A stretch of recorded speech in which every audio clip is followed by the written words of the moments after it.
Welcome back. Happy Sunday, everybody. Not in lingerie tonight because for some reason I can't stream a premium show now. Probably because I took too many days off after being accepted into the creator program. So I have to basically start the fuck over with my streaming hours because apparently I don't know how to handle stress and took too many days off. So we are not in lingerie. I do have my weed pen though. So there's that. And I'm not feeling very good. So just bear with me. Today is part 2 of the Ottoman Empire. We left off talking about Vlad the Impaler and kind of going over his life story and how he plays into the whole Ottoman journey, which was a really cool part to leave off at. So we're going to pick up. This is episode 20.2, the Ottoman Empire. Welcome back to Thirst Trap News. Be ready to learn. I'm not your gossip girl, I'm the headline. Truth with a curve, baby, redefine. Welcome to the thirst trap. All the truth looks good in a tight wrap. We talk love, power, soul, and sin. Turn the world on, let the light in. Yeah, the thirst trap news. You'll drink it up, it's the real you. Never try it, thirst bro news. Where every headline's a revelation.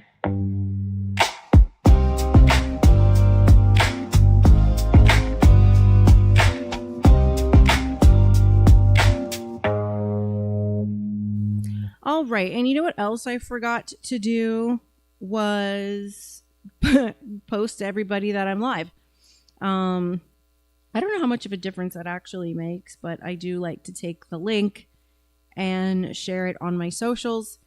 If you are not following me on my socials, you can find me on Instagram, Real Luna Lopez, and I have a channel there where we kind of all can talk as a group. You can find me on Facebook. It's a Facebook page called Thirst Trap News. And then I also have a Thirst Trap News Discord channel. If you are interested in joining the Discord channel at some point, I will pin it in the chat and I will post it. But let me do that now. I forgot. I just got a message. Cheer up, Buttercup. I'm trying. I'm trying. Things are just tough right now.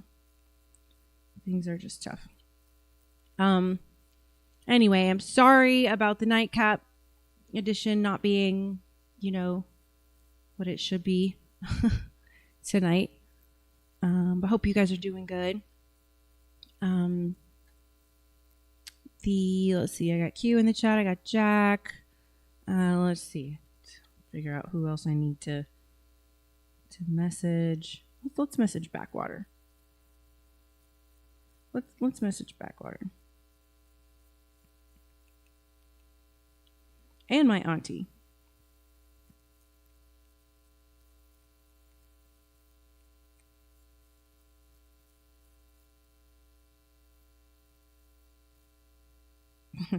Now my phone doesn't want to work.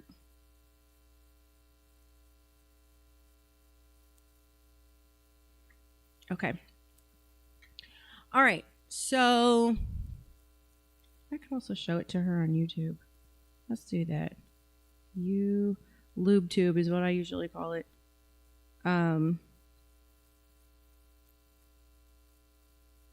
She wouldn't know how to use Rumble. Okay.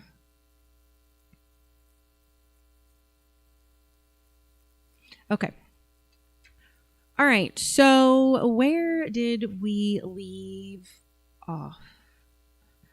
We left off on part 11 out of 20 parts. We kind of went over the forest of the impaled. Let me pull up those pictures for you just to jog your memory. All right, let me hit browser. All right, so here we looked at a map of Wallachia, and then this was kind of some old art. That is Vlad the Impaler right there. This is his castle. And this is where we left off. We left off kind of going over the most famous event where he left the forest of the impaled for everyone to see and find, because he liked to use this level of fear as a motivator. So this is old artwork. This is an AI rendering of it. So you could see the hills, the valley right there.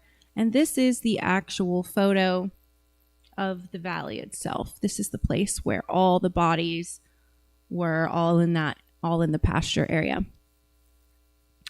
So this was the most famous story, and the purpose of the forest of the impaled was to incite terror and use it as a deterrence. And, it helped cause psychological collapse, because if you've been with me throughout this journey on human origins, really, with me on this podcast journey in general, we talk about psyops and psychological operations a lot. It's been a part of every single iteration of human history. It is absolutely vital to control the human mind if you're going to control the masses. And we went over how he had that battle against Mehmed, and Mehmed was the one that encountered this gruesome display of really torture. And Mehmed definitely recognized Vlad's determination through the exact wording of the later accounts. But this definitely was used for fear conditioning, information warfare, and just to use his reputation as a weapon. So we're going to get into who Vlad really was. Was Vlad really Dracula? We're going to... I don't like this view. What is up with this view? How did my view get all weird? Here we go. That's more like what it should look like. There we go. It's much better orientation, I'd say. I feel so far away from the camera, though. There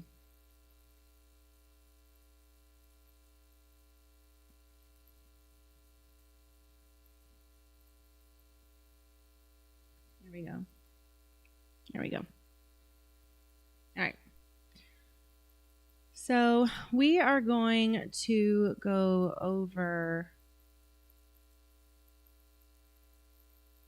this YouTube video soon. But anyway, we're going to separate the historical man from the literary character here. Let me pop out my chat so I can see you guys. I'm sure you guys can tell I do not feel good.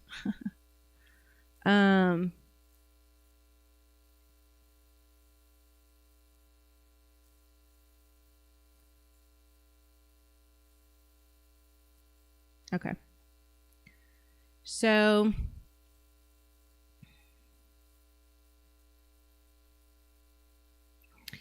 the Forest of the Impaled was not 20,000 people. Vlad actually had 20 to 30,000 troops during that.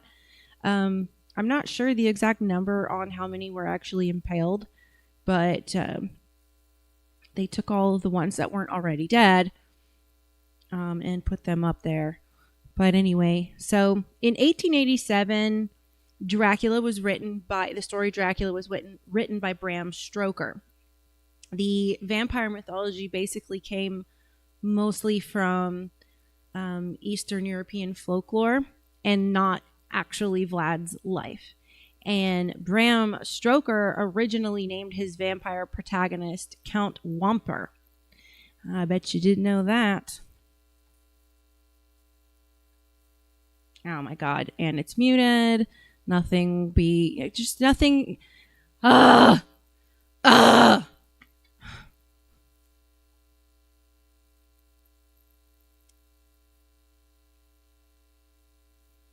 wait till I can pay a staff. I wish I could pay a staff to just set up my shit. All right. Let's start this over. All right. So originally he had written the book and he had called the Count Wamper because Vamper was vampire. So it's Count Wamper.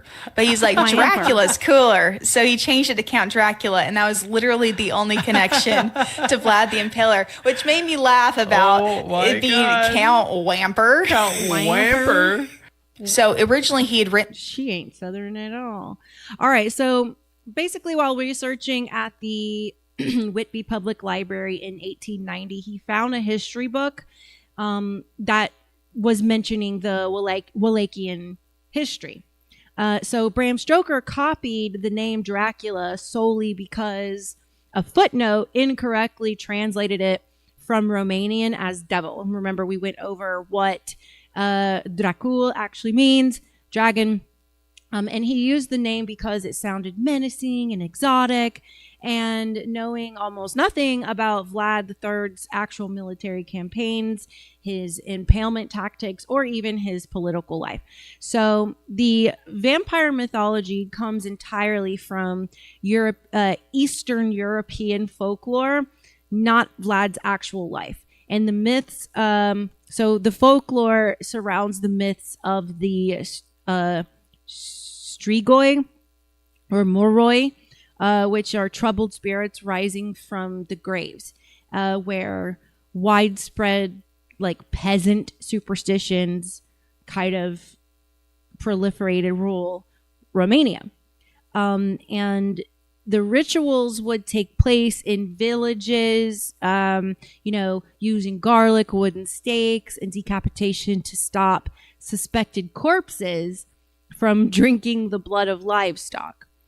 Well, history shows the reality of it, that Vlad III died in battle and was buried normally, with no contemporary accounts suggesting that he drank blood or rose from the dead.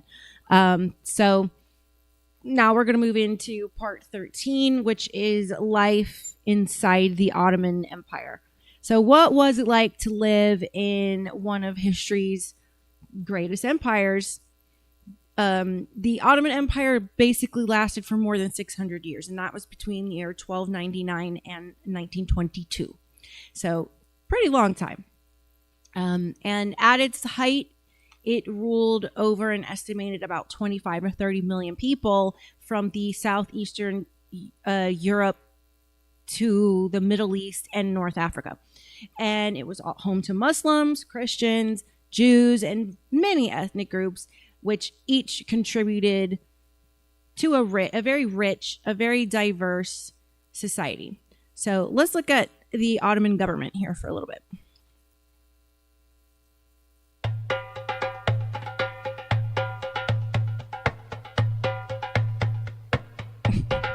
My fun fact: my family on my mom's side, I come from a line of belly dancers. So yes, I can belly dance. I haven't done it in a really long time. Being a foreign word, I'm sure nearly everyone has heard of a sultan, possibly from school or movies such as Aladdin. But do you really know what a sultan or a sultanate is? Well, stick around, because in this video we're going to look at just that.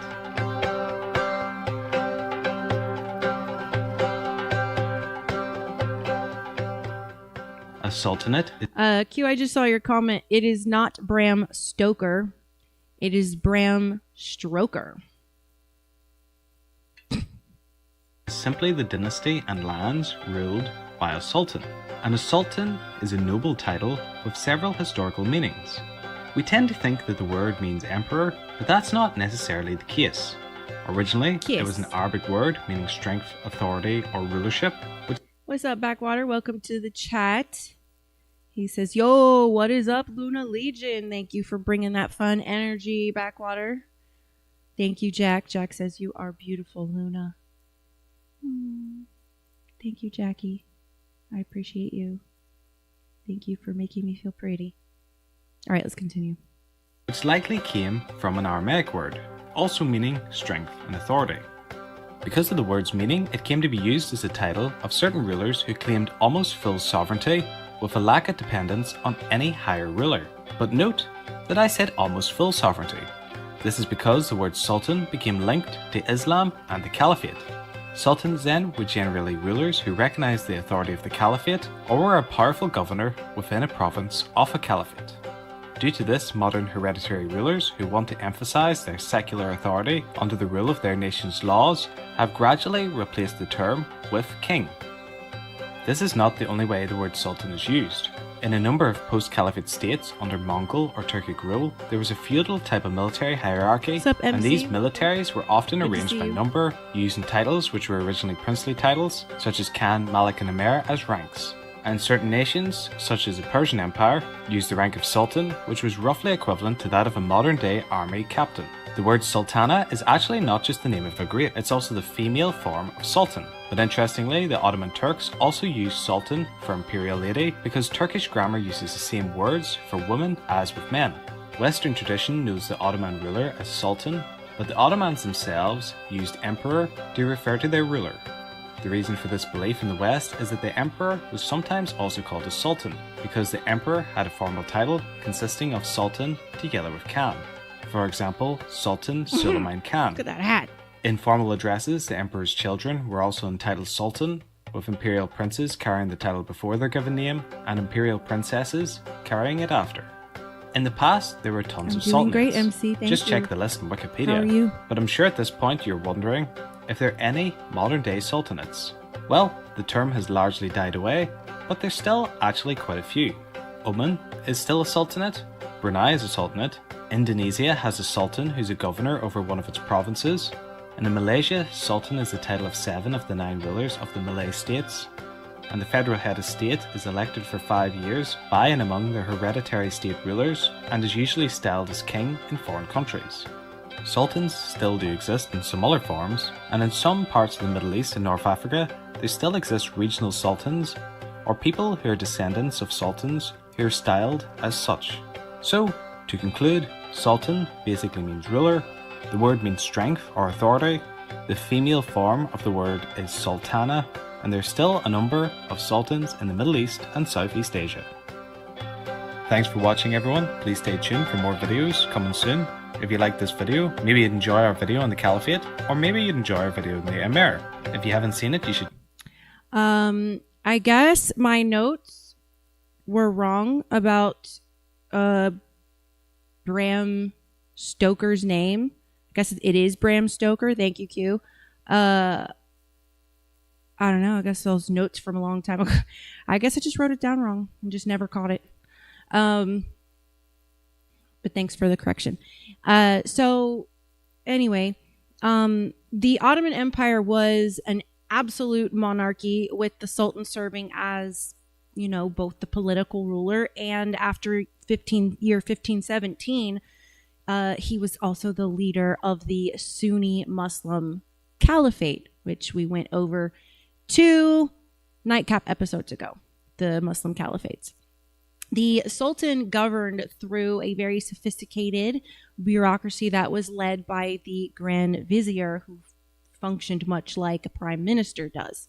And provincial governors administered, you know, they watched over different regions, while the judges and the tax officials basically enforced the imperial law. And unlike many medieval kingdoms, the Ottoman government maintained, you know, extensive records, censuses, and tax registers, making it one of the most organized states of its time. And they had something called the millet system. Now, this is one of the empire's most distinctive features, the millet system. Actually, we're going to look at a video on the millet system here, right here. So this is, you know, a unique form of like non-territorial federalism. The Ottoman Empire had a unique system of confessional organization amongst European states, borrowed primarily from Islamic traditions. This is called the millet or nation system. In this system, Orthodox and Armenian Christians, as well as Jews, were organized by their religion in terms of the judicial code or taxation. These communities had to pay an extra tax, called the jizya, and were considered second-class citizens. However, their clergy also had tax-raising capabilities, as well as the ability to dispense intracommunal justice. This meant that rabbis and bishops in the Ottoman Empire could often be very wealthy, especially higher up in their hierarchies. The millet system slowly got fragmented into more ethnicized forms in the 19th century, as for instance the Syriac Christians got their own millet in 1829. This form of communal organization partially survives in places like Lebanon, and is an interesting case of non-territorial federalism. The Ottoman Empire had a unique system. Right. So, basically, instead of enforcing all the subject, oh my gosh, Annabelle.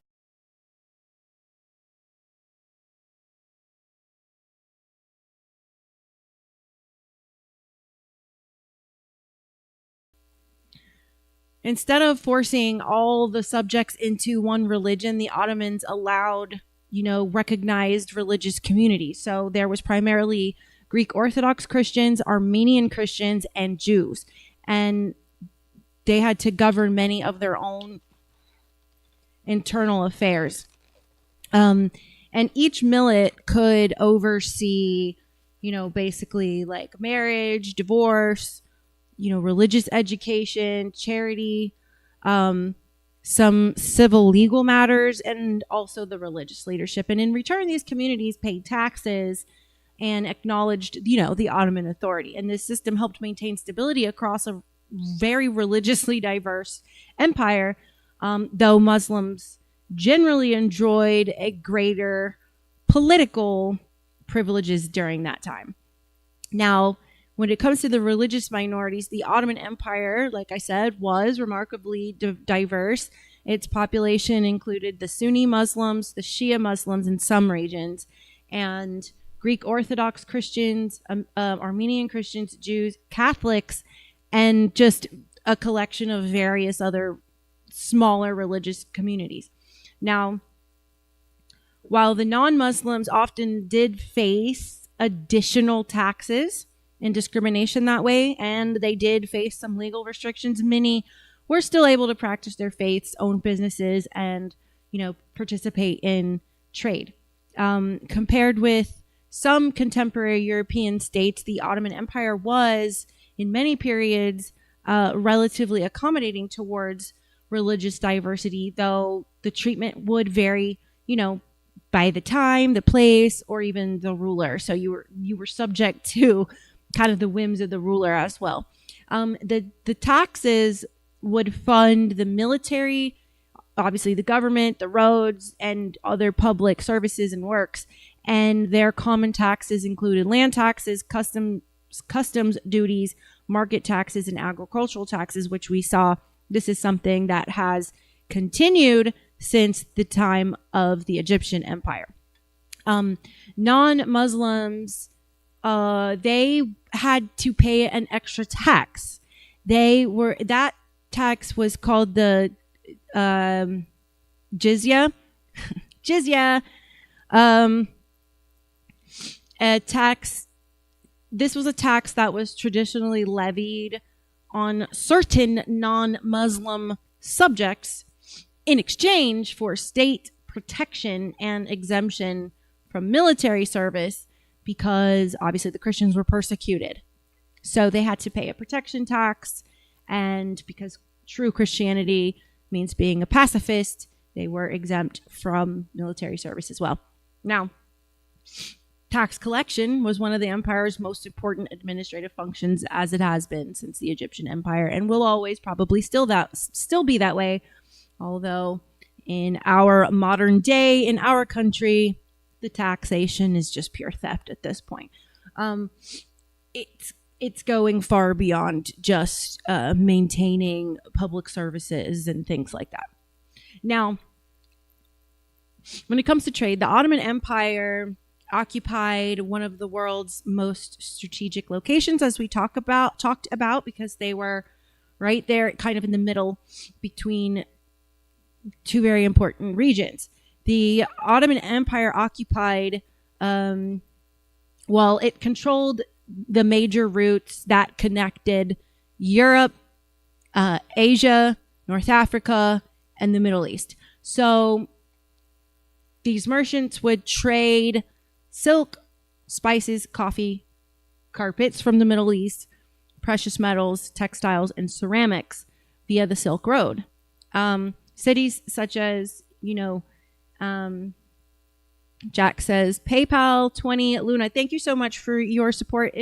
Please hit that like button. Please hit that repost. Please hit that Rumble rant or subscription gift. I know we have a lot of our regulars on here, so I get it. Some of you donated yesterday. One of you donated yesterday, and I was completely shocked. Didn't expect that. But thank you, Jack, for your support for my show. I appreciate you, Jack. Jack, thank you for checking on me while I was off. Okay, so anyway, cities such as Istanbul, Damascus, Cairo, and Aleppo became thriving commercial centers where the goods and the ideas flowed across continents. And if you've been noticing, the world empires have been moving from an east to west direction as each one has fallen. So let's continue moving west, and let's keep diving deeper into the Ottoman Empire, and let's kind of look at how their trade built them into a superpower. Imagine an empire so powerful it connected 3 continents, controlled the flow of gold, silk, and spices, and turned trade into a weapon stronger than any army. This was the Ottoman Empire, a civilization that conquered not just with swords, but with strategy, commerce, and control. While other empires fought for land, the Ottomans fought for roots, the lifelines of the world economy. Born in the late 1200s in Anatolia, they quickly realized something few understood. Whoever controls trade controls the world. Their location between Europe and Asia made them gatekeepers of the Silk Road. Every caravan carrying silk from China, spices from India, or gold from Africa passed through And if you're over there watching in YouTube land, please feel free to say hello, engage in the chat. Us Rumble folks can see it. And say hello. Ottoman lands, and they profited from every step. Constantinople, later Istanbul, became the beating heart of that system. By the 15th century, it wasn't just a city, it was the city, overflowing with merchants from Venice, Genoa, Arabia, and beyond. Markets buzzed with life. Deals were made in dozens of languages. The Ottomans didn't just host trade, they ruled it. But they didn't stop on land. What's up, Steel? Welcome back. Unfortunately, this is not a premium show today because I can't stream a premium show. They took me off the creator program because I missed too many days. It was really bad timing for me when they accepted me, and so I'm kind of starting over. That's why I'm not in the lingerie tonight. So normally on Sundays, it's a lingerie night, and it's a premium, subscriber-only show. But anyway, let's go. Ships dominated the Mediterranean and the Red Sea, connecting Africa, Asia, and Europe. Coffee from Yemen, silk from Persia, and spices from India flowed through Ottoman ports. Whoever wanted to trade paid them first. That power turned into wealth, and wealth built an empire. Mosques, schools, palaces, and armies rose from the profits of commerce. Coffee houses became centers of culture, and bazaars like the Grand Bazaar symbolized abundance and control. Behind this success was organization. Taxes and tariffs were collected with precision.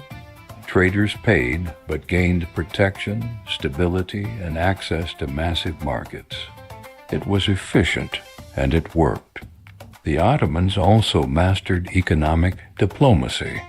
They formed trade alliances with Venice and France, not out of friendship, but strategy. By controlling who could trade and where, they shaped Europe's economy. In fact, their dominance pushed explorers. Imagine an empire so powerful it connected 3 continents. By these conquests, they became a Middle East trade giant, as no one could go east or west without crossing the Ottoman Empire. And the empire flourished via the major overland trade routes between Europe and Asia. By these conquests, they became a Middle East trade giant, as no one could go east or west without crossing the Ottoman Empire. And the empire flourished via the major overland trade routes between Europe and Asia. By these conquests, they became a Middle East trade giant. Did you know America's first war wasn't against Britain or France, but against the Ottoman Empire to stop Americans from being enslaved? After gaining independence, American ships were attacked by Barbary pirates from North Africa under the Ottoman Empire. They targeted white American sailors because the U.S. was seen as weak, unlike Britain or Spain, who could retaliate. These pirates enslaved Americans, castrated the men, and used the women. When Thomas Jefferson tried negotiating, the Ottoman emissary told him, "We have the right to enslave you." That refusal forced the U.S. to build a navy and fight its first overseas war, the Barbary Wars. This was decades before America ended its own slave trade. Want to learn more about this overlooked chapter in history? Like, comment, and subscribe for more surprising stories. Did you know America's first war was... Yeah, okay, I think I already played Did you know this. America's first war...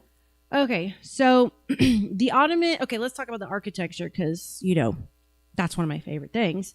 The Ottoman architecture actually blended influences from the Byzantine Empire, the Islamic Caliphates, the Persian Empire, and earlier Turkish traditions. And some of its defining features include, you know, large central domes, very slender minarets, courtyards, decorative tile work, you know, very elegant archways and public fountains. And their architects also designed mosques, schools, hospitals, bridges, caravanserais. It's like a roadside inn, like a motel. And then they also were known for their bathhouses. And these buildings reflected both practical needs and the artistic achievement. This is Süleymaniye Mosque of Turkey. It was designed and constructed by famous Ottoman architect Sinan Ağa. During his long career as an architect and civil engineer, Mimar Sinan served 3 Ottoman sultans. Sinan is widely regarded as one of the greatest architects in history. Prior to being appointed as the chief architect, he had served as an officer of the Janissary Corps. He first showcased his talents in the 1530s by designing and building military bridges and fortifications. Later in 1539, Sinan completed his first non-military building, and for the rest of his life he worked as the chief architect of the Ottoman Empire. The numbers of the constructions that Sinan was responsible for range from 343 to 477. His work stretched over most of the regions of the Ottoman Empire. Some of the numbers of the projects of Sinan include 81 mosques, 15 small mosques, 34 palaces, 33 public baths, 19 tombs, 55 schools, 16 poorhouses, 7 madrasas, religious school. This is... All right, and then... excuse me. And then the Ottoman...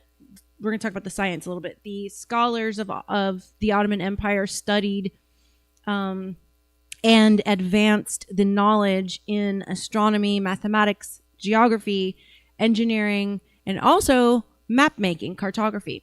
They preserved and expanded upon the earlier Islamic and classical learning, while also interacting with, you know, the scientific developments that were coming out of Europe. And, you know, they built observatories and libraries which supported, you know, scholarship through scientific priorities that shifted around over the centuries. The Pursuit of Knowledge Throughout Islamic History Parts 3. Scientific developments in the Muslim world continued during the reign of the Ottoman Empire. This period excelled in the field of engineering and produced great engineers. Meet Ibrahim Effendi. He built the world's first submarine. It also produced other great engineers such as Ibrahim Mutafarrika. He launched the first printing press in the Muslim world. And Taqiyuddin Muhammad Maruf, who invented the 6-cylinder pump, a game changer. The Ottoman Empire also excelled in other fields, such as geography and medicine, and produced scientists such as Akshamsaddin bin Hamza, who discovered how diseases are transmitted. If you found this video valuable, like and subscribe. The Pursuit of Knowledge Throughout Islamic History Parts 3. All right, so they also made a lot of progress with medicine. So medicine in the Ottoman Empire drew upon the Greek foundations, the Roman, Persian, and Islamic traditions, and the hospitals often treated patients regardless of religion and emphasized, cleanliness, diet, and holistic care. So they were very much into natural medicine as well. They had some notable innovations when it came to surgery, modern surgery. Did you know that the Ottoman Empire was the first to invent a type of surgical instrument we still use today? In the 16th century, Ottoman surgeon Şerefeddin Sabuncuoglu documented numerous surgical techniques and tools in his illustrated medical manual, Cerrahiyatul Haniye.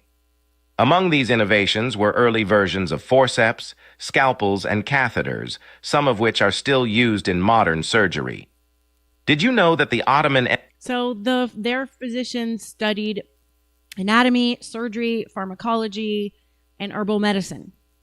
And some hospitals were also incorporating music and, water features and plant life as part of a therapeutic environment, which I love that. That's what I did for my dad when he was dying. I set up all kinds of nature features. But this is reflected in contemporary ideas about healing and well-being. The air grows heavy in Pompeii's ruins, 3rd century BCE, as you, a healer, drill a skull by torchlight. Will this cure save a life or invite doom? The scent of ash lingers as you mix beetle paste, your hands trembling, a rumble shaking the ground. Your patient's fate teeters, your faith hangs by a thread. A shadow moves in the dust. Ally or foe?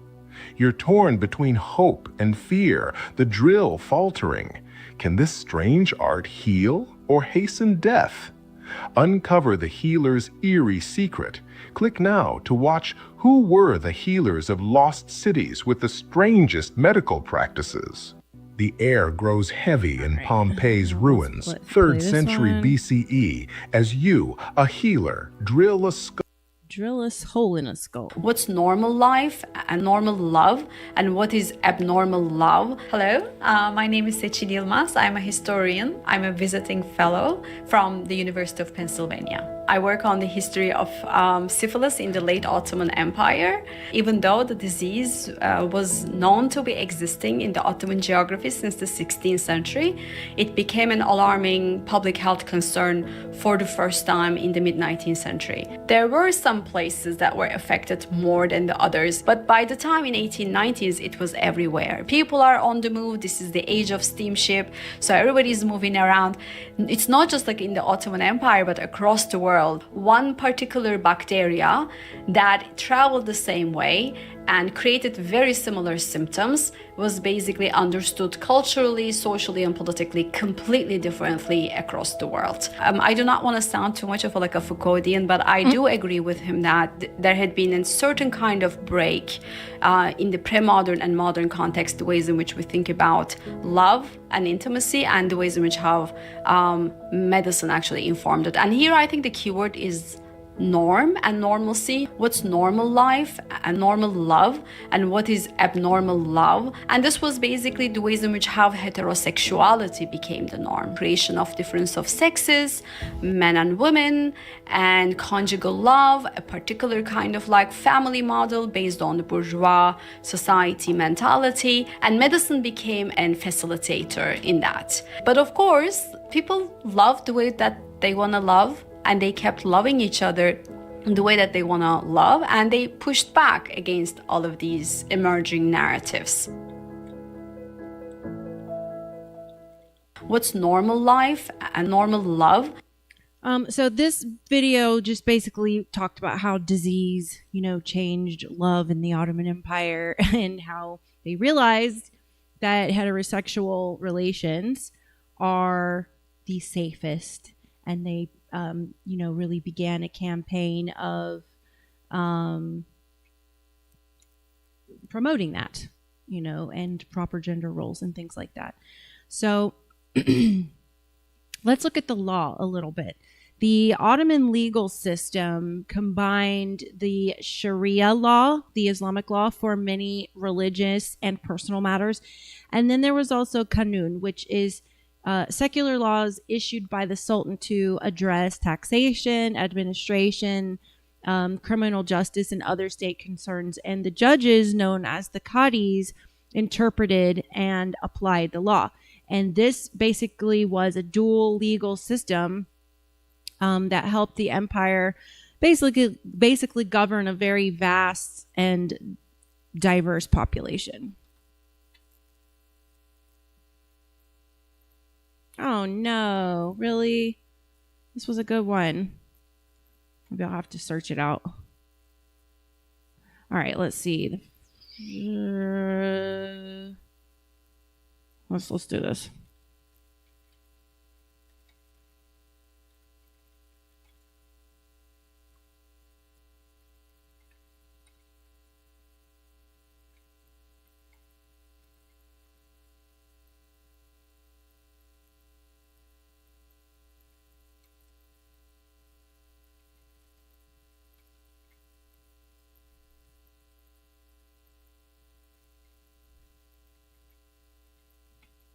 Yo, these nails are so annoying.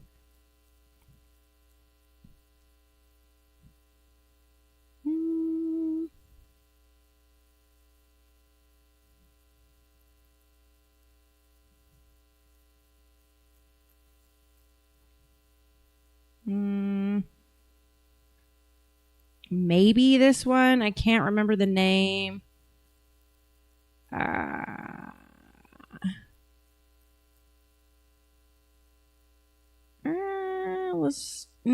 Let's try this one.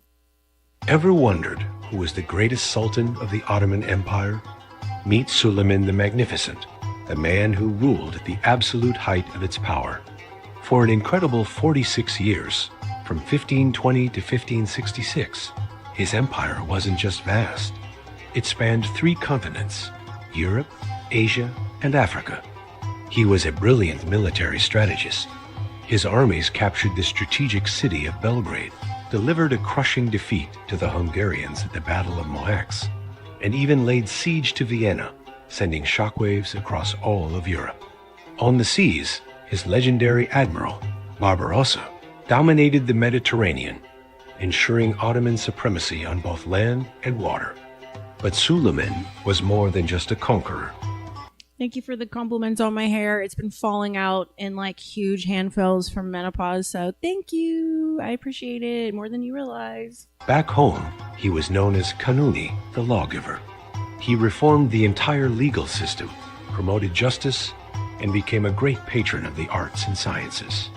His reign was the golden age of the Ottomans, a dazzling era of cultural and architectural achievement. Suleiman's legacy is one of unmatched power and culture. Thanks for watching. If you enjoyed this, don't forget to like, share, and subscribe for more history shorts. Ever wondered who was the greatest sultan of the Ottoman Empire? Meet Suleiman the Magnificent, a man who ruled at the absolute height of its power. For an incredible 46 years. Did you know the Ottoman Empire had one of the most unique legal systems in history? It was called the millet system, and it allowed people of different religions to live by their own laws. Here's how it worked. Instead of forcing everyone to follow Ottoman Islamic law, they gave each religious community, like Christians, Jews, and Muslims, the freedom to govern themselves. Each group was known as a millet and had its own leaders who managed schools, marriage laws, and even tax collection. This flexibility helped the empire maintain peace across its vast, multicultural lands for centuries. In a time when other empires imposed strict control, the Ottomans kept a surprising balance by letting communities stay true to their beliefs. Would this approach work today? Tell us what you think, and don't forget to subscribe for more fascinating history facts. Did you know the Ottoman Empire had one of the most unique legal systems in history? It was called the millet system, and it allowed people of different religions to live by their own laws. Here's how it worked. Okay. So now let me play this one. Here are 5 things you didn't know about the Ottoman Empire's brutal succession laws. First, every new sultan was legally required to execute all his brothers to prevent civil wars. This wasn't murder, it was official state policy for over 200 years. Second, they used silk bowstrings for the killings, considering strangulation more merciful than beheading. Third, some sultans killed over 19 siblings in a single day upon taking the throne. Fourth, princes lived locked in the cafes, a palace prison, for decades knowing they'd eventually die. Fifth, Sultan Mehmed III killed his 19 brothers, including infants, forcing their mothers to watch. This legal system of family murder was considered essential statecraft. It shaped Ottoman succession from 1362 to 1603. Brothers meant civil war, so brothers had to die. The empire's stability was built on royal blood. All right, so now we're going to talk about the markets for a little bit. So, or the bazaars, they would call it, which I think is just a super cool word. But the bazaars were the economic heartbeat of the Ottoman cities. That's where all the excitement was going on. You hung out. That's where you negotiated. That's where you showed off you got married. The famous Grand Bazaar in Istanbul became one of the largest covered markets in the world. And the visitors there could purchase, jewelry,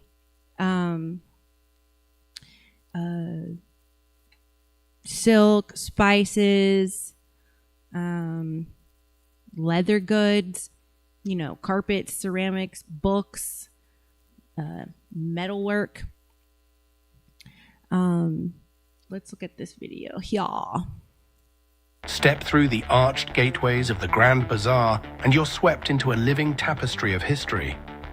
Founded in the 15th century, this sprawling marketplace is a labyrinth of over 4,000 shops, each bursting with treasures, hand-woven carpets, glittering lanterns, fragrant spices, and intricate jewelry.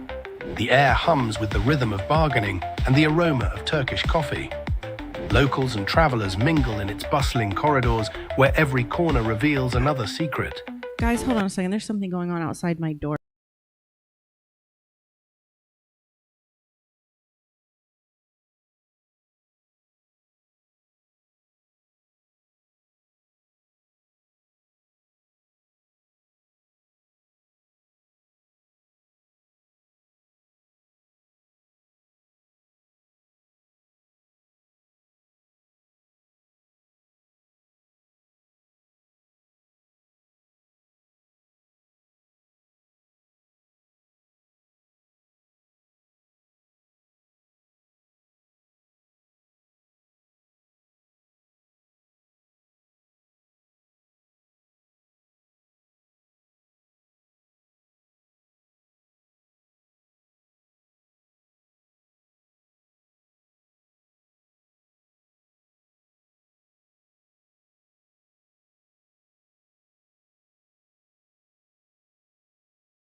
Oh, man.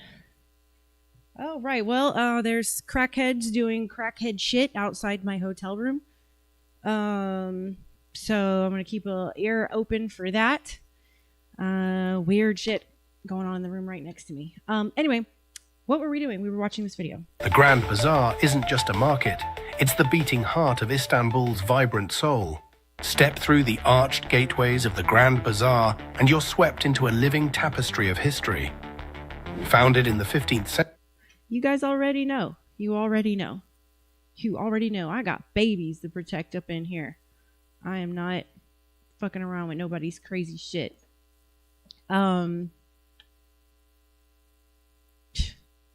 Anyway, the markets also served as like I was telling you, like social gathering places where they exchanged the news, shared ideas, and, you know, kind of spread culture. Deep within Istanbul's bazaars lies a tapestry of hidden secrets waiting to be discovered. Beneath the vibrant stalls, relics from the Ottoman Empire tell stories of trade and intrigue. Local artisans hone their crafts, resurrecting techniques lost to time, while secret workshops remain concealed from the common eye. Legends whisper of passages connecting different... Backwater says, Cubertimo. He says, be on standby. I know it take me a minute, but my cardiac ass will be there. Thank you for looking out for your girl. Yep. Thankfully, and then Q says, I'll slide for my folks. I heard that. Back at you, bro. Bazaars, a maze once used by merchants to transport their goods unseen. As night falls, the bazaars glow under soft lantern light, creating an enchanting atmosphere where the past thrives in the present. Deep within Istanbul's bazaar... All right. And now this one? Around the year 1670 CE, the famous Ottoman explorer Evliya Çelebi visited Jerusalem. Upon his arrival, he recorded that the city had approximately 2,045 shops. He noted that most of the shops were waqf property or endowments and, as such, were leased to the merchants. The revenue generated from them was used to fund charitable causes such as public water fountains, schools, mosques, and Sufi lodges. During the Ottoman era, Jerusalem housed 3 major khans and several bustling bazaars. These khans served as the primary wholesale markets for traders. Al-Wad Street, which extends southward from Damascus Gate, is one of the main markets that still exists today. The pricing of goods was regulated in the presence of a group of merchants, the Sheikh of the Trade Guild and the Muhtasib, an inspector who acted as one of the chief aides to the Qadi, or judge. The Muhtasib was responsible for supervising prices and weights, setting fair prices, preventing fraud, and ensuring the markets remained open and safe. All right. They also had a coffee culture. The Ottoman Empire basically was responsible for popularizing coffee as like a social tradition. The coffee houses kind of became places where people gathered to discuss politics, do business with each other, share their poetry, have like little, jam slams. They would play games, listen to storytellers, debate philosophy.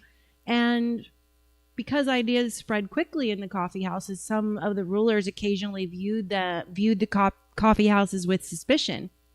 And they feared that they could become centers of like political dissent, which isn't too far from the truth, because when I was campaigning for Congress, we had events in shops like that. Did you know that coffee was once at the heart of royal diplomacy and daily life in the Ottoman Empire? In the 16th century, coffee houses became hubs for lively debate and socializing, while the ritual of coffee serving evolved into an art form. In the Sultan's palace, special coffee makers called Kafichi prepared elaborate brews for guests, and even marriage proposals were judged on a bride's coffee-making skills.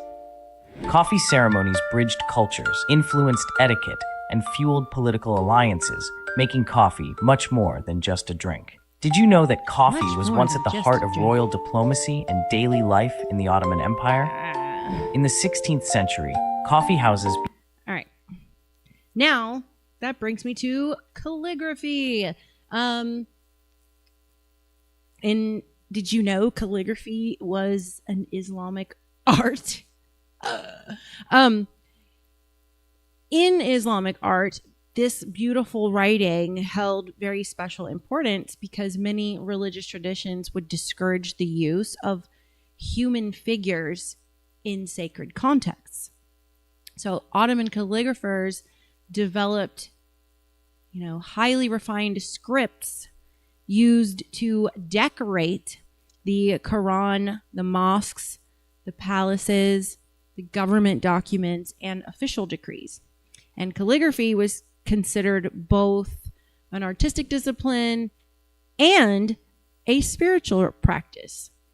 As you know, when you are writing, you are spelling. Have you ever seen a signature so beautiful it could be considered art? The al-Tugra was the official calligraphic emblem of Ottoman sultans, blending authority with breathtaking artistry. Each sultan's Tugra was uniquely designed, featuring intricate curves and flourishes that symbolized power and royal lineage. Crafted by master calligraphers, the Tugra adorned official documents, coins, and architecture, representing the sultan's will. This blend of function and beauty remains a remarkable achievement in Islamic art. Like, subscribe, and share your thoughts below. For centuries, Ottoman calligraphy stands, known as rallas, have been treasured for their beauty and functionality, meticulously crafted to hold sacred texts during readings. These stands are an extraordinary showcase of craftsmanship, often featuring geometric inlay work and finely carved details, providing insight into the aesthetic values of the Ottoman Empire. Traditionally made from walnut or rosewood, artisans employed advanced marquetry and intricate joinery techniques to create collapsible designs for portability. The aesthetic emphasis was on symmetry and elegance, merging art with utility, reflecting the cultural significance of calligraphy in Ottoman society. Modern woodworkers can draw inspiration from these masterpieces, embracing techniques like the precision of marquetry or the use of indigenous motifs, offering a bridge between history and contemporary woodworking skills.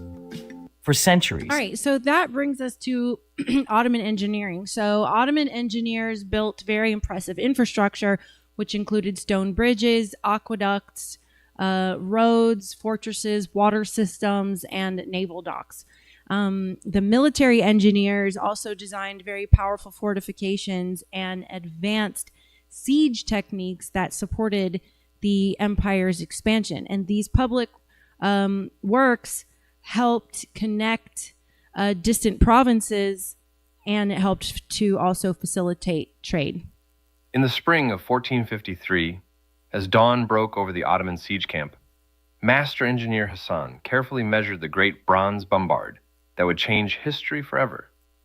Each massive cannon required 3 months to cast, with molten bronze poured into carefully constructed molds that had to be absolutely perfect.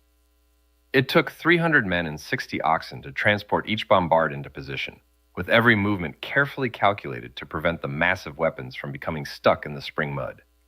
When fired, the bombards unleashed a deafening roar that could be heard for miles, hurling massive stone balls weighing up to 600 pounds at the ancient walls. Between each earth-shaking shot, the engineer would pray 5 times daily, asking Allah for guidance in his unprecedented work. After weeks of relentless bombardment, the walls that had protected Byzantium for 1,000 years finally crumbled, and history changed forever. In the spring of 1453, as dawn broke over the Ottoman siege camp, Master Engineer Hassan carefully measured the great bronze bombard that would change history. Architectural marvel spanning 30,700 square meters, the Grand Bazaar is a masterpiece of Ottoman engineering. Its 61 covered streets and 4,000 plus shops weave through vaulted passageways adorned with intricate tilework and grand domes. Architectural marvel spanning 30,000. As dawn broke over the Ottoman camp in 1453, I reviewed my final calculations for what would become the largest cannon ever built. The massive foundry buzzed with activity as we prepared to pour enough bronze to create a 27-foot barrel capable of firing stone balls weighing more than half a ton. It took 60 oxen and hundreds of men to drag our creation from the foundry to the walls of Constantinople, every mile a battle against mud and terrain. Each shot required careful measurement. Too little powder and the ball would fall short. Too much and our own weapon could destroy itself. Under cover of darkness, we would adjust our aim, targeting the same section of wall again and again. When the walls finally began to crack, I felt both pride in our achievement and sorrow for the destruction we had wrought. On May 29th, as our troops finally breached the walls, I recorded every detail of our success, knowing this day would change the course of history. In the years that followed, I trained a new generation of engineers, passing on the knowledge that had helped bring down the strongest walls in Christendom. My designs and calculations were preserved in manuscripts that would influence artillery engineering for centuries to come. As dawn broke over the Ottoman camp in All right, so moving on, let's talk about the daily life a little bit for the ordinary people. You know, daily life varied depending on location, occupation, religion, and of course, your wealth status. Most people in the Ottoman Empire worked as farmers, craftsmen, merchants, soldiers, sailors, artisans, and families often lived in very, close-knit neighborhoods that centered around local markets, the mosques, churches, synagogues, coffee shops. The food, now, their food consisted commonly of, bread, rice, lamb, of course, fish, also yogurt, olives, fruits, vegetables, honey, and coffee. So a very Mediterranean diet. They had festivals and weddings and religious holidays, and the market days provided opportunities for celebration and community life. And despite the differences that existed in language and religion and ethnicity, millions of people participated in the shared economic and cultural life of one of history's most influential empires. The Ottoman Empire was far more than just a military power. It was a civilization of bustling markets, magnificent architecture, as you saw, a thriving trade system, and very diverse religious communities and very sophisticated government. So while it did experience conflict and inequality and discrimination like other empires of its era, it also did foster, remarkable achievements in administration, engineering, medicine, and also in the arts, which left a lasting legacy that still shapes the cultures of Southeastern Europe, the Middle East, and North Africa to this day. So now we're going to move into part 14, where there's 20 parts. This is on Solyman the Magnificent. Solyman the Magnificent that I have prepared for you. During his reign, this was basically considered the golden age. They had a lot of rapid expansion during Solyman the Magnificent. There was legal reformation that happened, an explosion in the arts, and military conquest, and which led to the siege of Vienna. So Solyman the Magnificent ruled from the years 1520 to 1566. Which is a period universally recognized as the apex of the Ottoman military, economic, and cultural dominance. Now, during Solyman the Magnificent, he had an unprecedented military expansion. And Solyman pushed the empire's borders to its greatest extent. And he conquered which caused him to conquer, very key geopolitical strongholds. He shattered, European defenses by capturing Belgrade in 1521, and then he defeated the Huns. He defeated Hungary in the Battle of the Mohawks in 1526. Mohawks, however you want to say it. And he launched the first siege of Vienna in 1529. He annexed vast territories across North Africa and the Middle East, turning the Mediterranean and the Red Seas into Ottoman-dominated lakes. Now, during this time, there was also, legal and administrative genius at work. So known in the Middle East as Kanuni, or the lawgiver, Soleiman completely overhauled the Ottoman legal framework.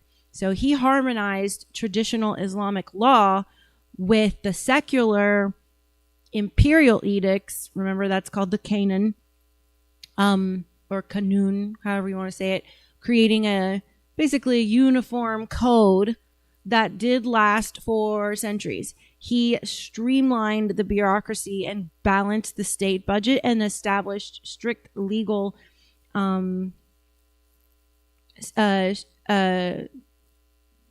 protections for the Christians and the Jewish subjects, which did stabilize the multi-ethnic empire. Now, what was the culture like of this golden age? Well, the empire's immense wealth funded a massive artistic and architectural renaissance. He sponsored the legendary chief architect Mirmar Sinan, who constructed, architectural masterpiece like I showed you in that video, like the Süleymaniye Mosque in Istanbul. His court cultivated a very distinct imperial, identity through the bursts of poetry, calligraphy, philosophy, and intricate textile arts that defined the Ottoman luxury across the globe. A man stands on the banks of the Bosphorus, watching the flow of its waters. The past echoes through him. He had once heard of a great emperor of the Romans, a lawgiver, a conqueror, a defender of the faith, a builder of temples to exalt himself and his god, a man who married a courtesan and shared with her a glorious reign, an emperor who dreamed of an empire that stretched to the farthest horizons. Hi, was Froggy. not he, Suleiman, also all of these things? But where was that dreamer's empire now? It was underneath his feet. Did he not stand in that man's beloved city? Had that man's great cathedral not been converted into his mosque? Would this Ottoman Empire too one day end up as ghosts of the past, as stories and as monuments? He was not sleeping well. His mind had been troubled of late. He longed for the counsel of his old friend Ibrahim. Standing on the banks of the Bosphorus, he remembers.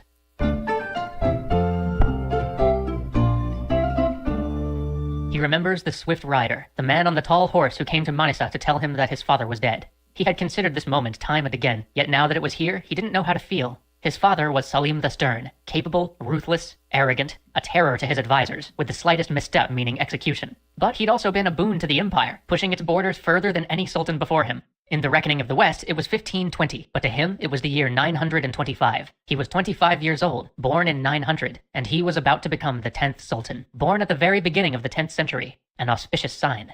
He called for Ibrahim, his childhood friend, a Greek, a Christian, and a slave. They would take the fastest horses to Istanbul, where his father's death was being kept a secret, lest rebellion occur in the absence of a ruling sultan. As they thundered down the dusty roads of Anatolia, he had time to think of his nation and his future. At least there would be no civil war. His father had spared him and the empire that when he murdered all of his brothers. His reign would at least start in peace. For 8 days they rode hard, and for 8 days he planned. He discussed with Ibrahim how they would lay the foundation for his rule, and how together they would navigate the Byzantine waters of Istanbul. Then they arrived. He was back in the shining city, the Sublime Gate. Within moments, he was surrounded by guards and functionaries. Barely off his horse, he was led to the tomb of Eyüp, the burial place of Muhammad's standard-bearer, and perhaps the most sacred site in all of Istanbul. Then came in the Mevlevi Sharif, who walked up to him and about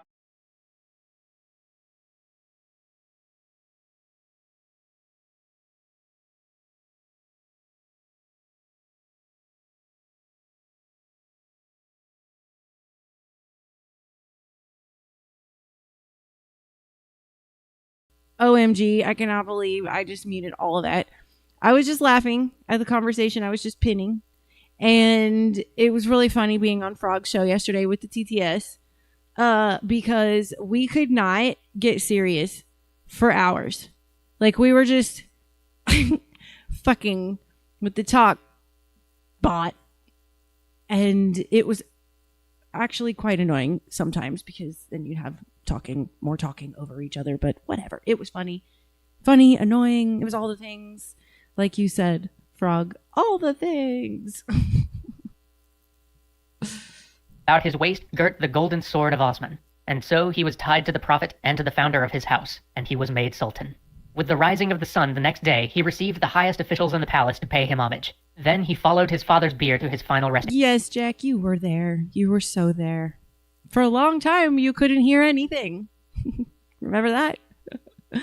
Place. And there he decreed, as his first act as sultan, that a mosque should be built around his father's grave. He would honor his father. He would remind the world of the strength of his house. But he would also show them that he was his own man. The fear that they knew under his father would not persist. He gave a large donative to the Janissary Corps, that elite infantry that formed the backbone of the Sultan's armies and served as his personal guard. But he gave to the officials and the functionaries as well. He pardoned some, allowed those who his father had compelled by force to come to Istanbul to return to their homes, lifted a much-hated prescription against the sale of Iranian goods. Everyone would know it was a new era. But as he had discussed with Ibrahim, he could not let his new benevolence be mistaken for weakness. And so the executions began. Not many, and none he believed to be unjust. Just enough to let those in the court know that the House of Osman was still ruled by a tiger, and not a lamb. But his rule wouldn't go unchallenged. Barely had he taken the sword when revolt erupted in Syria. The governor of Syria marched on Aleppo, thinking he had the support of the Bey, or governor of Egypt, a province newly added to the empire under Suleiman's father Salim. But the Bey of Egypt was a crafty man, and instead sent word to the Sultan of what was going on, all the while plotting to support whoever won the conflict, and to claim he'd supported them all along. But Suleiman saw in this opportunity as much as danger. He marshaled his armies and marched with overwhelming force to crush the revolt in the south. He showed the entire Islamic world that he was not a man to be trifled with, that his armies were as vast as the sea, and his resolve as uncompromising. He would be benevolent to the loyal, and merciless where disloyalty met him. Perhaps that's where it all began. He shakes his head and walks along the shore. And then a smile touches his lips, remembering those first heady days, planning with Ibrahim. With his southern territories secure, he could start planning his real dream. Where his father had expanded south, he would bring the empire north, into Europe. Late into the night, he would pore over maps with Ibrahim, who was now falconer to the Sultan. They would discuss in depth the powers of Europe, but their conversations always returned to 2 points: Belgrade and Rhodes. After the fall of the Byzantines, the Kingdom of Hungary alone stood as the bulwark of Europe, preventing Ottoman expansion north and west, and Belgrade stood as the gate to that bulwark. If Belgrade fell, the path to Eastern Europe would lay wide open for the armies of the Sultan. But Belgrade also served as a reminder of a national shame. In 1456, the Ottomans had tried to take the great fortress at Belgrade, only to suffer a complete and humiliating defeat. The Christians in Europe still struck their bells at noon to celebrate such a triumph, mocking the great empire to the east with each peal. He, Suleiman, would undo this shame, and in doing so, open the way to Europe. But there was another thorn in his empire: Rhodes. The eastern Mediterranean should be an Ottoman lake, with commerce and transport flowing freely and safely through its waters. But with the Knights of Rhodes doggedly holding on to the island in its center, serving as a harbor and a safe haven for Christian corsairs, his people would never know peace on the sea. His trade, especially the all-important trade from Egypt, was threatened, and naval campaigns to the west were severely hampered by this Christian fortress clinging to a rock in his sea. For 75 years, sultans had tried to wrest control of this tiny island from the Christians, and each time they'd been repulsed. But where they had failed, he must succeed. His dream of a European empire could never be realized without control of this strategic island. But even as he planned, the war he desired came to him. The Kingdom of Hungary and the Ottoman Empire, despite continuous border raids, were theoretically at peace, but the terms of this peace involved an annual tribute to the Sultanate. This year, upon hearing of a new sultan in the empire, instead of sending tribute, the brash Hungarian prince had the Ottoman envoy executed. Suleiman was furious. He had surprised everyone in court, all the foreign dignitaries, with his gentler rule. He had shown that he wasn't weak, but from this thin, pale lover of poetry and music, this tame lion as they all thought of him, they hadn't yet seen wrath. Well, now they would see it. Now Hungary would see it. Now the world would see the Sultan's rage. Raise the horsetail banners. No one executes his citizens. No one insults his dignity. The empire is going to war. Quietly, looking out at the waves, he remembered the secret feeling of elation that had come with his anger. His mind started to drift to war to come. Part 2 coming.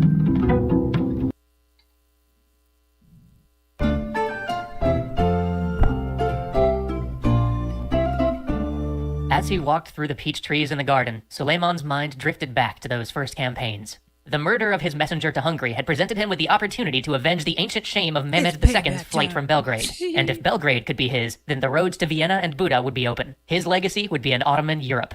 And much was in his favor. As he talked with Ibrahim and heard the latest news from Europe, he learned that he would not be fighting the sort of redoubtable foes his predecessors had found in the Hungarian heroes John Hunyadi and Matthias Corvinus. Rather, he would face a people led by weakness and torn by internal strife. The Hungarians elected their kings, and tired of the restrictions and disciplines that their great leaders had imposed on them, they had instead chosen to elect a weak and vacillating boy who wouldn't restrain their internal squabbles and their jockeying for local power. This child Suleiman would face was barely 14. But the unity and leadership of the Hungarians weren't the only things that had changed since the Ottomans had been repulsed so long ago. The rest of Christendom had changed as well. He had ears all over Europe. When the boy king of Hungary sent envoys to the imperial diet being held at Worms to beg for aid from the Holy Roman Emperor in the coming war, his pleas had been drowned out and entirely lost in the commotion surrounding a new sectional dispute in the Christian world. Some priest had nailed a paper to the door of the church saying that their supreme curate, the Pope, wasn't infallible, and their church wasn't the direct source of salvation, and these ideas had split the whole church in two. They were more concerned with this paper than with his legions. The German principalities would not come to the Hungarians' aid. The Pope, too, with his papal states, would be too busy with this new heresy to really campaign for a crusade against him. And that Spanish prince, the Habsburg, Charles V, was too busy squabbling over territory in Italy with the King of France to lend his might to the Hungarians, not to mention the sectional split tearing apart his German lands. And the French, well, they were happy to see anything which would threaten their Habsburg rivals, which an Ottoman incursion into Europe certainly would. This just left that most serene republic, Venice. They were the last hope for the Hungarian boy king, but Suleiman knew their weakness. He had offered them a trade treaty too valuable for them to ever jeopardize by opposing him in war. The Hungarian child would stand alone. But even so, Suleiman would not underestimate him. All winter he planned. With the help of Ibrahim and other advisors, they worked out logistics, gathered troops from around the empire, and mapped routes for separate armies to meet up. Nothing would be left to chance for his first grand conquest. Finally, the day came. He remembered that crisp February morning, the spectacle of thousands of silk-clad cavalrymen and dour janissaries marching down the streets of Istanbul. Who wouldn't be awed by such a sight?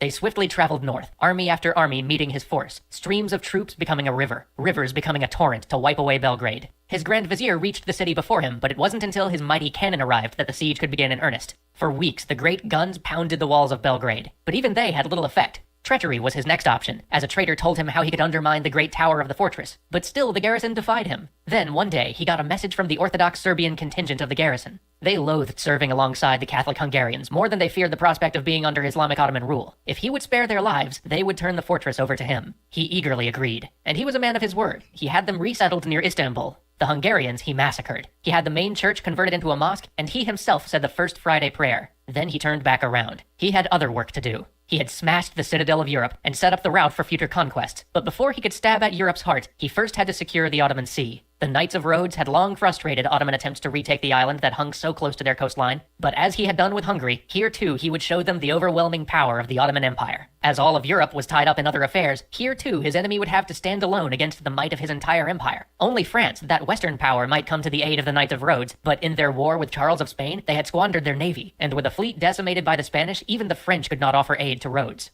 And so, he launched a fleet of 300 ships and marched 100,000 men towards the coast near Rhodes. And he built a castle opposite their shore, and he brought with him 100 guns, some of them cannons so mighty they were loaded with boulders. And then, as the law demanded, he wrote a letter to the Grand Master of Rhodes, offering him and all his people safety if they were simply to surrender. The offer was refused, as he knew it would be, and so the siege began. He remembered that first moment, when he ordered all 100 cannon to fire at once. He remembered the smell of powder, which hung in the air, which clung to the clothes of every man as the terrible cannon roared. Day after day, his cannons raked the fortress, and daily they assaulted the walls, but daily his men were turned back. His rage grew. These were no undisciplined nobles. These were men of a sacred order, as rigid in their discipline as his own janissaries, and there they sat behind their high palisades. At last, his sappers mined below the walls being held by the English. There was a great cacophony, a roar like the lions of heaven. Then dust, a waterfall of stone and mortar. 5 weeks he'd been waiting. His men assaulted the breach, but they were repulsed. Again they assaulted, and again they were repulsed. A third time they swept forward, but this third time too they were driven from the breach.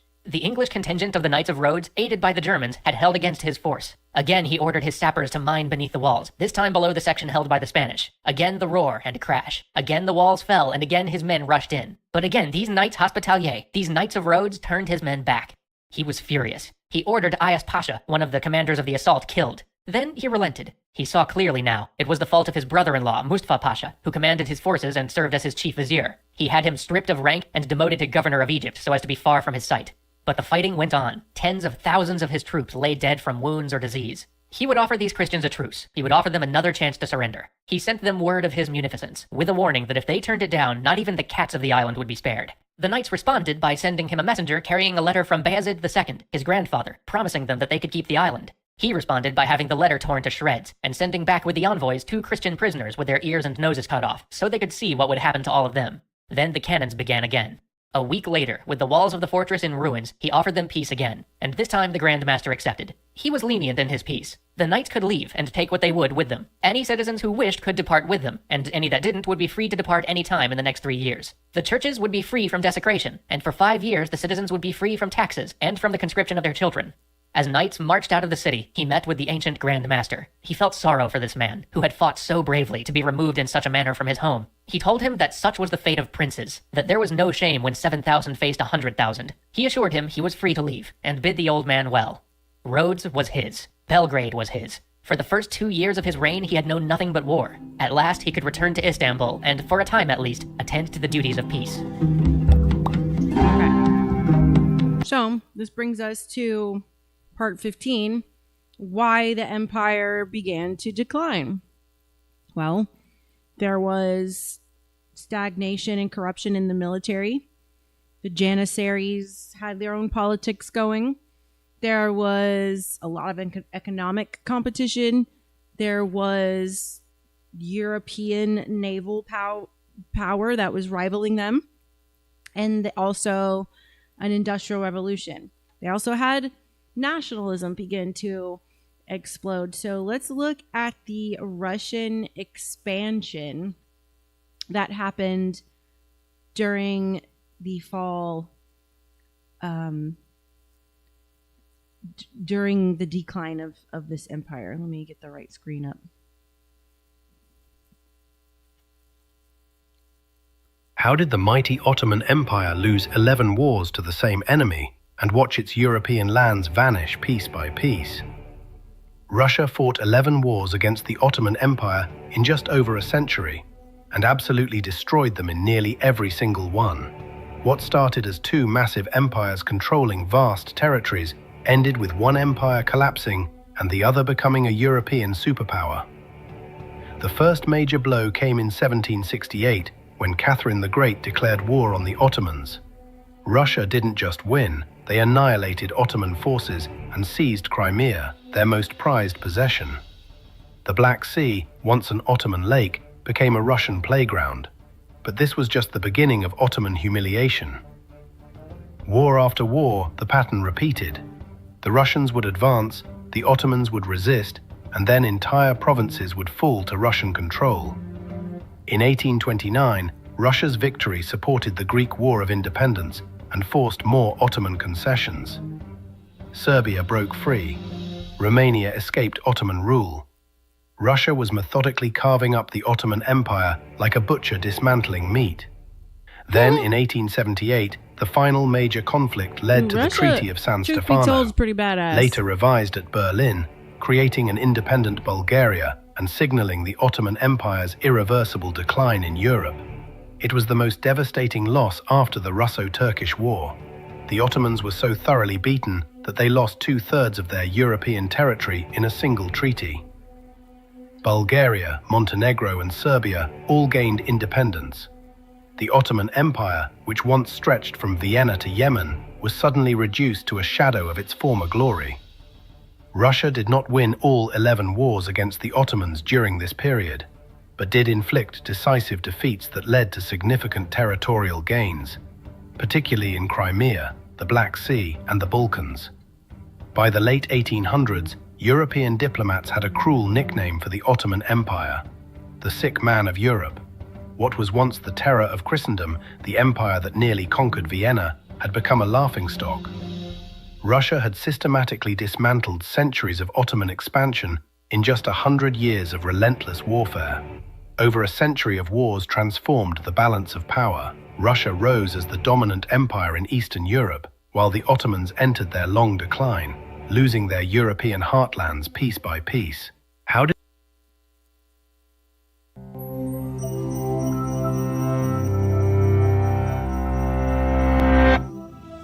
While Istanbul slept in the early hours of April 27, 1909, Sultan Abdul Hamid II boarded a westbound train. Under cover of darkness, he left the imperial capital, bringing an end to his reign. For almost 6 centuries, his family had ruled the Ottoman Empire, spanning regions in North Africa, southeastern Europe, and the Middle East. But the end of this powerful dynasty had been brewing for years. In the late 18th century, the Ottomans' once feared faction of elite warriors, called the Janissaries, had become inefficient and greedy. Their numbers swelled with poorly trained fighters, and their outdated weapons led to a series of embarrassing defeats that coincided with several economic crises. To survive, Sultan Selim III sought to curb the Janissaries' influence and modernize the empire with widespread reforms. The warriors rebelled and assassinated Selim, but his successor would not be so easily beaten. Mahmud II subdued their revolt in a massacre known as the Auspicious Event, and swiftly replaced the outmoded warriors with a European-style army. This was one of many far-reaching efforts to modernize the empire, which were continued by Mahmud's successor. Sultan Abdul Majid ushered in an era of reforms known as the Tanzimat, or reordering, where economic and administrative systems were overhauled, and subjects from all backgrounds were recruited to work for the government. The Tanzimat was hindered by foreign debt and political upheavals, but perhaps the era's biggest challenge was the dynasty's initiative to unite their diverse subjects. The Ottoman Empire spanned 3 continents containing numerous religious and ethnic groups, including Arabs, Turks, Kurds, Greeks, Armenians, Jews, and more. These minority groups were free to choose their language, religion, and cultural practices, yet most of them were deprived the full rights of Muslim citizens. They had to pay extra taxes and were prevented from participating in serving in the military. By the mid-19th century, this divide was met with pressure from inside and outside the empire for reform. So, Ottoman leaders tried to resolve it by introducing an all-inclusive Ottoman national identity. This reform signaled a drastic societal shift and emphasized legal equality for all subjects, alongside new laws concerning citizenship, property, and taxation. The newly accorded privileges and reforms were sometimes met with resistance by some members of the ruling classes. Many minority groups formed separatist movements, and European empires, including Russia, France, and Britain, further undermined attempts at unity by fueling ethno-nationalist sentiments. This discord contributed to the empire losing territories in North Africa and the Balkans, where large-scale ethnic cleansing of local Muslims often followed. And efforts to promote pan-Ottoman identity in the remaining provinces were met with lukewarm success, especially after Sultan Abdul Hamid II took the throne. While Abdul Hamid shared his predecessor's interest in modernizing reforms, extensive building projects, and expanding education, he also ruled as an absolute monarch. During his reign, he suspended the constitution and supported widespread censorship. Political oppression and violence became regular tools of the state, including anti-Armenian massacres in Anatolia that came to be known as the Hamidian massacres. In 1908, a coup by army officers known as the Young Turk Revolution curtailed his power and restored the constitution. But while his successor Mehmed V took the throne, the Young Turks political party took hold of the power. The Committee for Union and Progress encouraged democratic reforms. However, they also pushed for a new brand of Ottoman nationalism centered on Turkish identity. This change further alienated non-Turkish Ottomans, adding fuel to numerous opposition movements. Yet just as this political infighting was heating up, European powers initiated an even larger conflict. At the dawn of World War I, the CUP-controlled government sided with their longtime allies in Germany. But following early victories, the war turned disastrous. The Ottomans suffered severe losses and the highest number of deaths per capita in any warring nation. All the while, Brits and Russians were supporting the empire's anti-Ottoman movements, including several Armenian organizations. In 1915, the CUP responded by issuing the Temporary Law of Deportation, effectively authorizing the ethnic cleansing of the Armenian population. This policy was carried out with such brutality that an estimated 1 million Armenians perished in what is now known as the Armenian Genocide. By the end of 1918, World War I was over. The Ottoman side had lost, and the victors began hastily carving up what remained of the empire into new nation-states that suited their interests. What happened to Gaza better go down in history as the Palestinian genocide. Just saying. The British promised some ruling families what would become Saudi Arabia, Iraq, and Jordan. The remaining Arab-majority territories were split into Syria, Lebanon, and Palestine, all of which were divided between the French and British. The Allies had further plans for Istanbul and Anatolia, but the Turkish War of Independence forced a renegotiation. Eventually, this led to the creation of the Independent Republic of Turkey in 1923, and the formal end to over 6 centuries of Ottoman rule. If you enjoy learning about history... So that brings us to part 16, the sick man of Europe. Do you recognize that phrase? The phrase the sick man of Europe was popularized by the Russian Tsar Nicholas I in 1853 to describe the Ottoman Empire's rapid internal decline and instability throughout and during the 19th century. The Tanzimat, that is the 1800s reforms. Desperate to survive, the state launched the Tanzimat reforms, which was between the years 1839 and 1876. And that was for the purpose of modernizing along European lines the structural upgrades and the legal equality. They restructured the military, modernized the tax system, and established more secular schools, like what we see today. The Edict of Gulain guaranteed fundamental rights and legal equality to all Ottoman subjects, regardless of their religion, which was aiming to blunt the nationalist uprisings.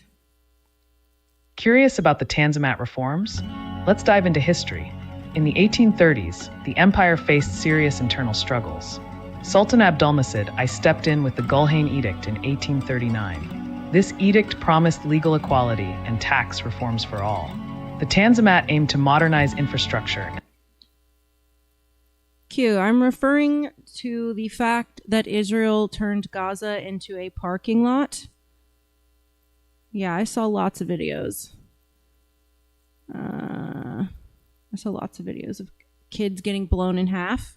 I saw that happen live during the Super Bowl a few years ago. Yeah.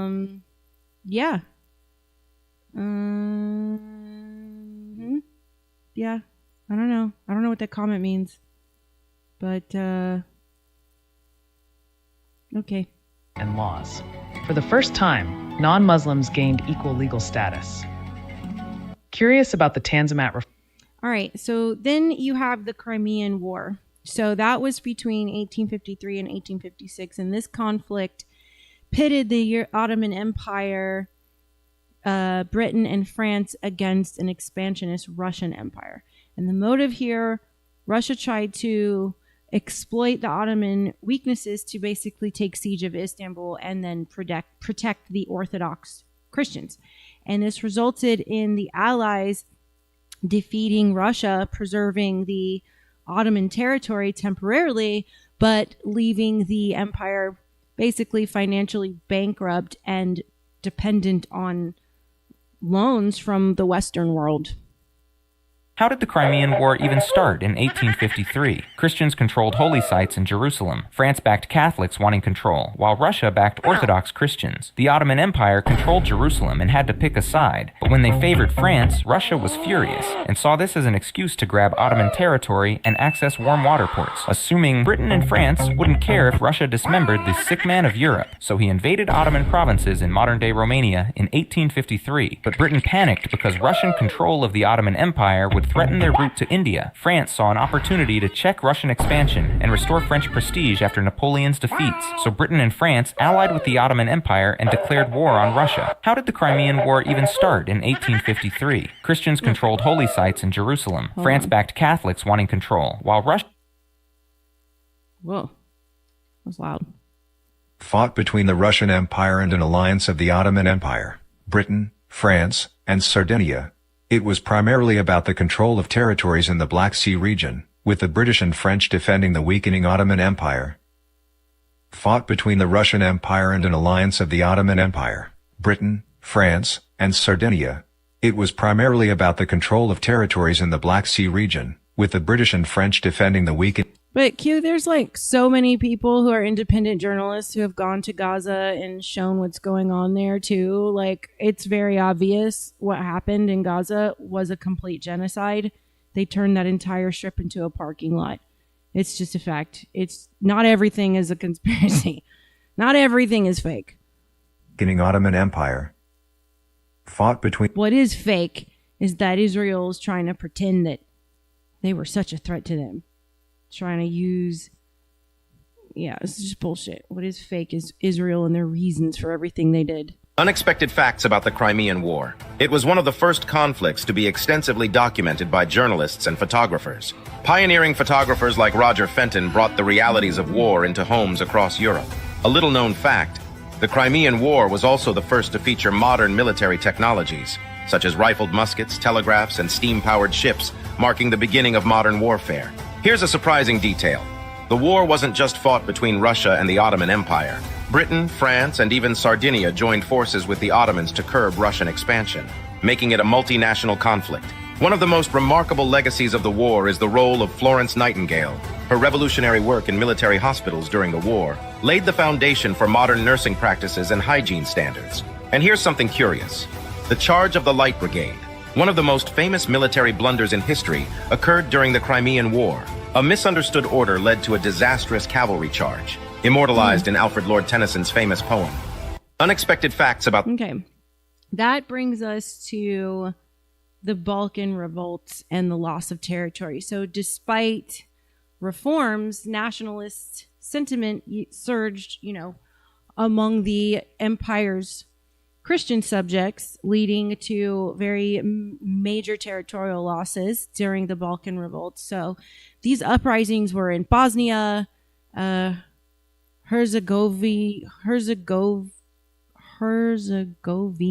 I think is how you say it.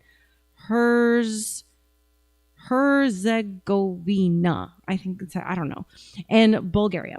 And that was between the years 1875 and 1876. And there they were met with very harsh Ottoman crackdowns. And following the disastrous, Russo-Turkish War of 1877 to 78, the Treaty of Berlin forced the Ottomans to recognize the independence of Serbia, Montenegro, and also Romania, while Bulgaria gained all the autonomy. So let's look at the Balkan Wars. Before World War I shook the globe, there was a smaller war that lit the fuse. The Balkan Wars, 2 brutal conflicts, 4 collapsing empires, and a region on fire. By the early 1900s, the Ottoman Empire was weak, and the Balkans smelled opportunity.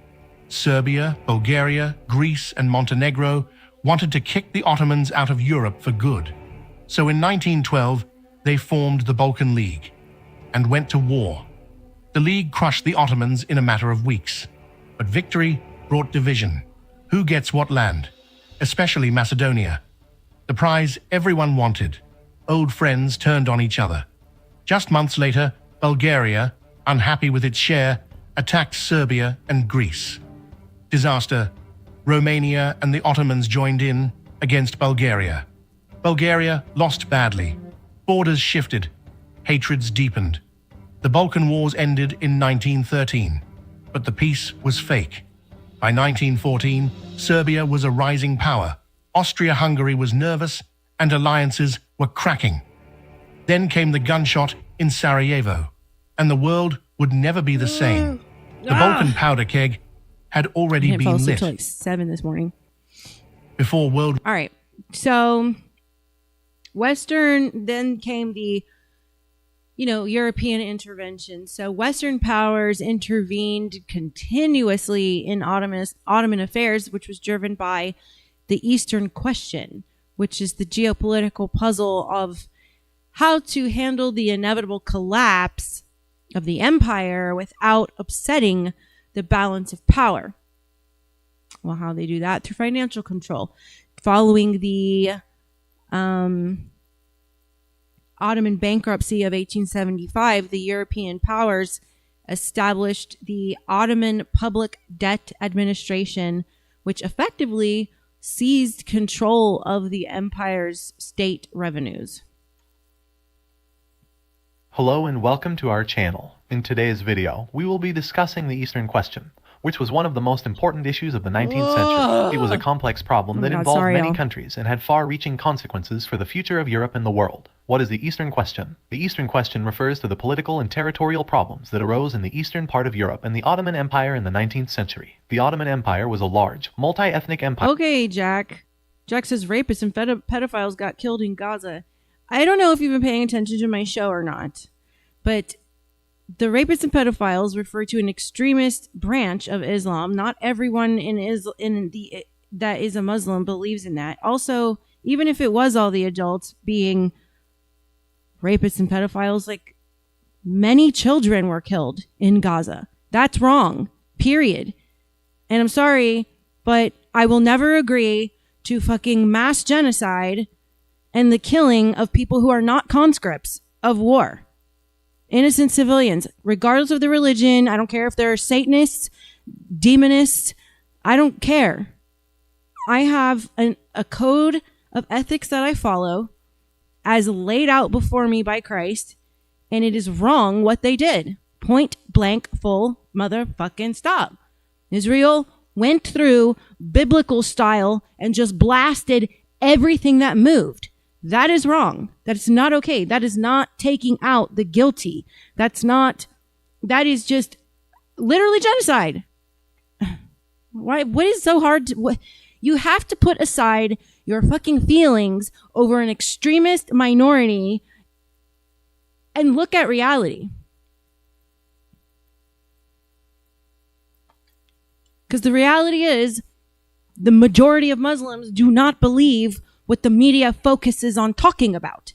That is an extremist branch of Islam, and the Death to America, that's an extremist branch, and anything that I talk about is going to focus on exactly the characters who are the extremists and separating out away all the lost sheep from that. Empire that had ruled over much of southeastern Europe, the Middle East, and North Africa for centuries. However, by the 19th century, the Ottoman Empire was in decline, and its territories were being gradually eroded by various European powers. Why was it a question? The Eastern Question was a question because it raised many difficult issues that were hard to resolve. For example, the decline of the Ottoman Empire created a power vacuum that many European countries sought to fill. The question of who would control the territories and resources of the Ottoman Empire was one that many countries were eager to answer. The Great Powers. The Eastern Question involved many countries, but the most important ones were known as the Great Powers. These were the major European powers of the time, including Britain, France, Russia, Austria, and Prussia. Each of these powers had its own interests in the region and was seeking to gain influence and control. The Crimean War. One of the most significant events in the Eastern Question was the Crimean War. This was a conflict that took place between 1853 and 1856, and it was... And truth be told, many atrocities have been committed in the name of Christianity as well, by the cult of Christianity, the extremists. The Crusades, lots of innocent people died at the hand in the name of Christianity. So everyone's done it. There are extremists across the board, and extremism is what we are trying to distinguish. Now, the rest of everybody is in the matrix, and we have to get them out of the matrix, as Jesus said, to go and wake up your brethren and help them become no part of this world, wake them up out of the matrix and break free of these cults. Christianity, Islam, and Judaism are all a cult. It's all a cult, all of them. When you go down to monotheism, when you go down to everyone who doesn't believe what we believe will die, when you go down to shunning others who don't believe in what you believe, that is 3 markers of a cult out of the criteria of 10 points. So... was fought between the Ottoman Empire and an alliance of Britain, France, and Sardinia with Russia on the other side. The war was fought over control of the territories of the Ottoman Empire, and it was one of the bloodiest conflicts of the 19th century, the Congress of Berlin. By the way, the next Nightcap is going to be on the British World Empire, and we will be talking about the extremists that exists in Christianity next. So, the Eastern Question was eventually resolved at the Congress of Berlin in 1878. This was a meeting of the great powers that was held to determine the fate of the Ottoman Empire and its territories. The Congress resulted in the partitioning of the Ottoman Empire and the creation of several new states, including Serbia, Montenegro, and Bulgaria. Conclusion. In conclusion, the Eastern question was a complex and significant issue in the 19th century that involved many countries and had far-reaching consequences. The decline of the Ottoman Empire and the struggle for control of its territories led to conflict and tension between the great powers, and the resolution of the Eastern question at the Congress of Berlin had a significant impact on the future of Europe and the world. Thank you for watching, and we hope you found this video informative. You're welcome. We did find this video in very informational. Thank you. I don't know why this is still pinned. I don't even know. Hold on. I got to do this and then this. All right. So, the Ottoman. Okay, so this brings us to part 17, World War I. That we have made it from Sumeria and the Anunnaki, and now we are here all the way to World War I. So thanks for sticking with me so far. This is where the Ottomans aligned with Germany. The Ottoman Empire allied with Germany in World War I primarily to protect its remaining territories from the Russian expansion and to regain the Balkan lands that they had lost. So this alliance happened because of fear of Russia, because of Britain rejecting them, and because of the German ambition. The Ottomans viewed Imperial Russia as an existential threat that coveted Istanbul and the Black Sea Straits. And after Britain refused to an alliance and confiscated 2 of their warships that the Ottomans had already paid for, Istanbul then turned to Berlin. So Germany sought a strategic foothold in the Middle East to threaten the British supply chains to India and Egypt, offering, modern military training and financial loans kind of in return for this foothold. Now, the alliance, how they entered the war, the alliance was sealed by a secret treaty on August 2nd, of 1914, which, if you look in biblical time, according to biblical math, marks the beginning of the last days before Armageddon. The empire, not the treaty, just the year 1914 marks that time frame. But the empire officially entered the war in October that year, when 2 German warships transferred to the Ottoman Navy bombarded the Russian ports in the Black Sea. So we're going to look at a video here on how Germany dragged the Ottomans into World War I. In late 1914, the Ottoman Empire entered World War I on the side of the Central Powers, Germany and Austria-Hungary. It wasn't a popular decision, but a secret faction in the government, led by War Minister Enver Pasha, had already signed a treaty with Germany in August. The trigger came on October 29, 1914. 2 German warships, now flying the Ottoman flag and crewed by Germans, bombarded Russian ports in the Black Sea. Russia declared war days later, pulling the Ottomans into the conflict. In late 1914, the Battle of Gallipoli, fought from 1915 to 1916, took place on the Gallipoli Peninsula in modern-day Turkey. This was an unsuccessful Allied attempt to capture the Ottoman capital of Constantinople and secure a sea route to Russia. The campaign was marked by bloody stalemate and high casualties on both sides.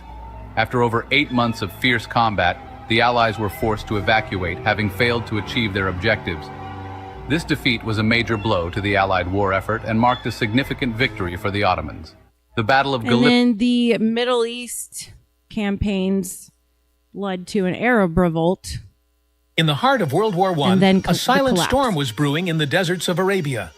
For centuries, the Arabs were under Ottoman rule, but discontent grew, fueled by neglect, heavy taxation, and a longing for independence. Sharif Hussein, the custodian of Mecca, secretly negotiated with the British. His demand? A united, independent Arab kingdom. The British agreed, on paper, with British gold and guns and guided by T.E. Lawrence, the Arab tribes rose up. They sabotaged railways, ambushed garrisons, and captured key cities. The Arab revolt shattered Ottoman control. But behind closed doors, the British and French had already divided Arab lands through the secret Sykes-Picot Agreement. The Arabs betrayed the Ottomans, only to be betrayed by their new allies. In war, even promises written in gold may turn to dust. All right, so this brings us into part 18, the Armenian Genocide. Many historians and very numerous governments will describe these mass deportations and killings of Armenians during World War I as a genocide, while the Turkish government basically, obviously, will dispute that characterization. But we're just going to look at some context without sensationalizing anything. I'm going to try to handle this with care. Believe what you want. I'm not here to change what you believe. I'm just here to show you what information has been documented.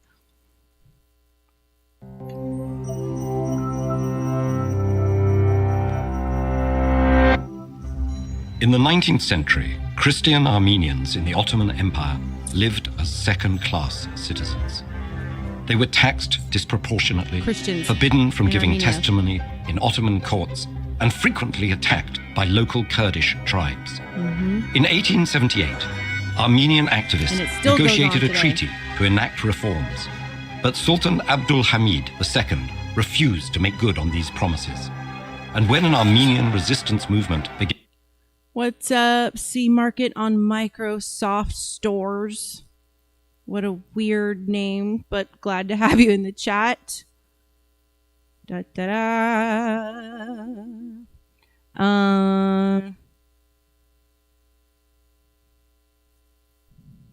Began to form, the Sultan took decisive action. From 1894 to 1896, he led the Hamidian massacres, a relentless campaign of violence that took the lives of over 150,000 Armenians. These massacres were the culmination of centuries of Armenian oppression. Yet they were only the beginning of an even greater tragedy. A genocide hidden under the guise of World War I that would include the deportation, forced Islamization, and mass murder of nearly 1 million Armenians. As some of the most ancient inhabitants of this region, the Armenian people were originally a collective of tribes living in the mountains of Western Asia. By the 6th century BCE, these tribes were living in one nation called Armenia, which, over the following 2,000 years, was controlled by various local and invading leaders. But whoever ruled their homeland, a devotion to Christianity became a vital part of their ethnic identity, even as their neighbors increasingly adopted Islam. In what's currently eastern Turkey, Christian Armenians shared the area with Muslim Kurds for centuries, until Turkic-speaking peoples invaded the region. 4 centuries later, Ottoman Turks claimed these communities as part of the vast Ottoman Empire. While the empire's systematic preference towards Muslims made life difficult for Armenians, Greeks, and Jews, by the late 19th century, well-educated Armenian elites were able to attain prominent positions in banking, commerce, and government. However, this rise in influence became a source of resentment, and many Muslim Ottomans believed Armenians would eventually betray the empire to form their own independent state. This belief is partly what led Abdul Hamid to begin the Hamidian massacres. Thankfully, the Ottoman Armenians fighting the Sultan's forces weren't alone. Armenians from neighboring Russia had recently founded 2 resistance organizations which offered a haven for refugees and supplied arms to villages under siege. Finally, in April 1909, the Sultan was deposed following the Young Turk Revolution. But despite initial promises, this new government also failed to pass meaningful reforms. A second wave of massacres ravaged the Armenian population, and the era of international warfare to come would only make things worse. During the First Balkan War, thousands of Muslim refugees were sent to the Armenian stronghold of Anatolia, further increasing tensions between Christian and Muslim Ottomans. And in the first winter of World War I, Ottoman General Enver Pasha attempted to flank opposing Russian forces by sending his troops through the frigid Sarakamish mountains. When their unit froze to death, Enver Pasha blamed the disaster on Armenian treachery and ordered the immediate disarming of all non-Muslims, a decision which moved many Armenians from the front lines of an external war to the trenches of an internal one. By 1915, the Ottomans were enacting more violence on their own Armenian citizens than any foreign enemy. At this time, Turkish nationalist Talat Pasha had become the de facto leader of the Ottoman Empire, and he ordered the deportation of all Armenians in eastern Anatolia on the grounds of national security. Talat's new legislation allowed Armenian property and businesses to be seized as wartime necessities, and able-bodied Armenian men were routinely killed to lower the likelihood of resistance. Most Armenians were marched to concentration camps in the Syrian desert, where they regularly suffered robbery, abduction, and rape. But you don't hear Armenians harping on that constantly. You hear the Jews talking about Holocaust all the fucking time, and it's like these atrocities have happened so many times all around the world, and it's like only one group just seems to use that as collateral, as currency, as they see fit to, justify their behavior. We know who I'm talking about. Women and children who escaped deportation were forcibly converted to Islam. The ruling Turks saw Muslim identity as the cornerstone of their vision for their empire. So escaped Armenian youths were placed in orphanages to indoctrinate them with Muslim culture and traditions. Children who resisted were subjected to violence and torture. When the majority of these killings ended in 1916, it was estimated that the population of Ottoman Armenians had dropped from 1.5 million to roughly 500,000. In the decades that followed, many of the remaining Armenians dispersed across the globe. They don't want to talk about the Armenian genocide that much because why? It was Christians getting genocided. They will never keep that. They'll always suppress that topic. They will always suppress it. Families who immigrated to eastern Russia may have eventually been incorporated into the modern nation of Armenia, which received its independence in 1991. But to this day, the Turkish government denies this genocide occurred. Official government language acknowledges the violence, but defines the Ottomans' actions as necessary measures and Armenian deaths as unfortunate consequences of war. In recent years, some Turkish historians have refuted this stance and begun writing about this period with less fear of retribution. In the pursuit of justice, many Armenians and Armenian-led non-profit organizations work tirelessly to advocate for the recognition of this genocide and accountability for those responsible. For another account of people standing up to dangerous... All right. So now we get to part 19. This is where the birth of modern Turkey comes in. So the leader there would be Mustafa Kemal Ataturk. I don't know. Bad with these Semitic pronunciations. This happened at the end of the Sultanate. And after secular reforms, modernization, and the need for a new republic. So let's look at a video on the birth of modern Turkey. The Ottoman Empire once ruled for over 6 centuries, stretching across Europe, Asia, and Africa. But in the early 20th century, it weakened, losing lands, collapsing economically, and facing rising nationalism. Joining Germany in World War I only hastened its fall. After defeat, its territories were carved up by Britain, France, and Greece. Out of this chaos, Mustafa Kemal Ataturk rose, overthrew the Ottoman Empire, and founded modern Turkey. The Ottoman Empire once ruled for over 6 centuries. Ataturk founded modern Turkey. Turk is like a surname, part of their surnames. On the 19th of May, 1881, a boy was born who would later become known as Mustafa Kemal Ataturk. Rising from humble beginnings, he grew to be a military leader and a crucial figure in World War I, but his greatest legacy lies in the founding of the Republic of Turkey in 1923. Ataturk implemented revolutionary reforms, modernizing Turkey's laws, education, and culture, advocating for women's rights, and promoting secularism. His vision reshaped the nation, steering it towards modernization and democratization, leaving an indelible mark on history. Even after his passing in 1938, Ataturk's principles continue to influence Turkey and inspire freedom movements worldwide. Join us as we delve into the life and legacy of this There, here he is. Cumhuriyetimizin 10. yılını doldurdu. En büyük bayramdır. Kutlu olsun.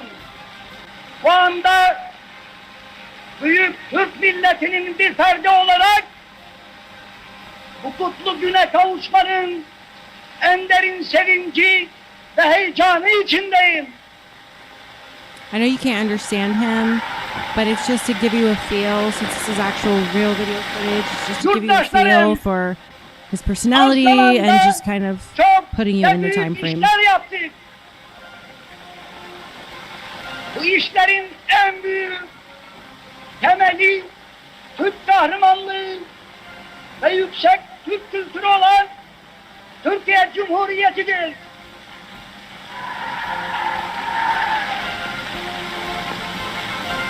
Bundaki muvaffakiyeti Türk milletinin ve onun değerli ordusunun bir ve beraber olarak azınlaşıyoruz. Fakat yaptıklarınızı da kafi göremeyiz. Çünkü daha çok ve daha büyük işler yapmak meşguliyet ve azmindeyiz.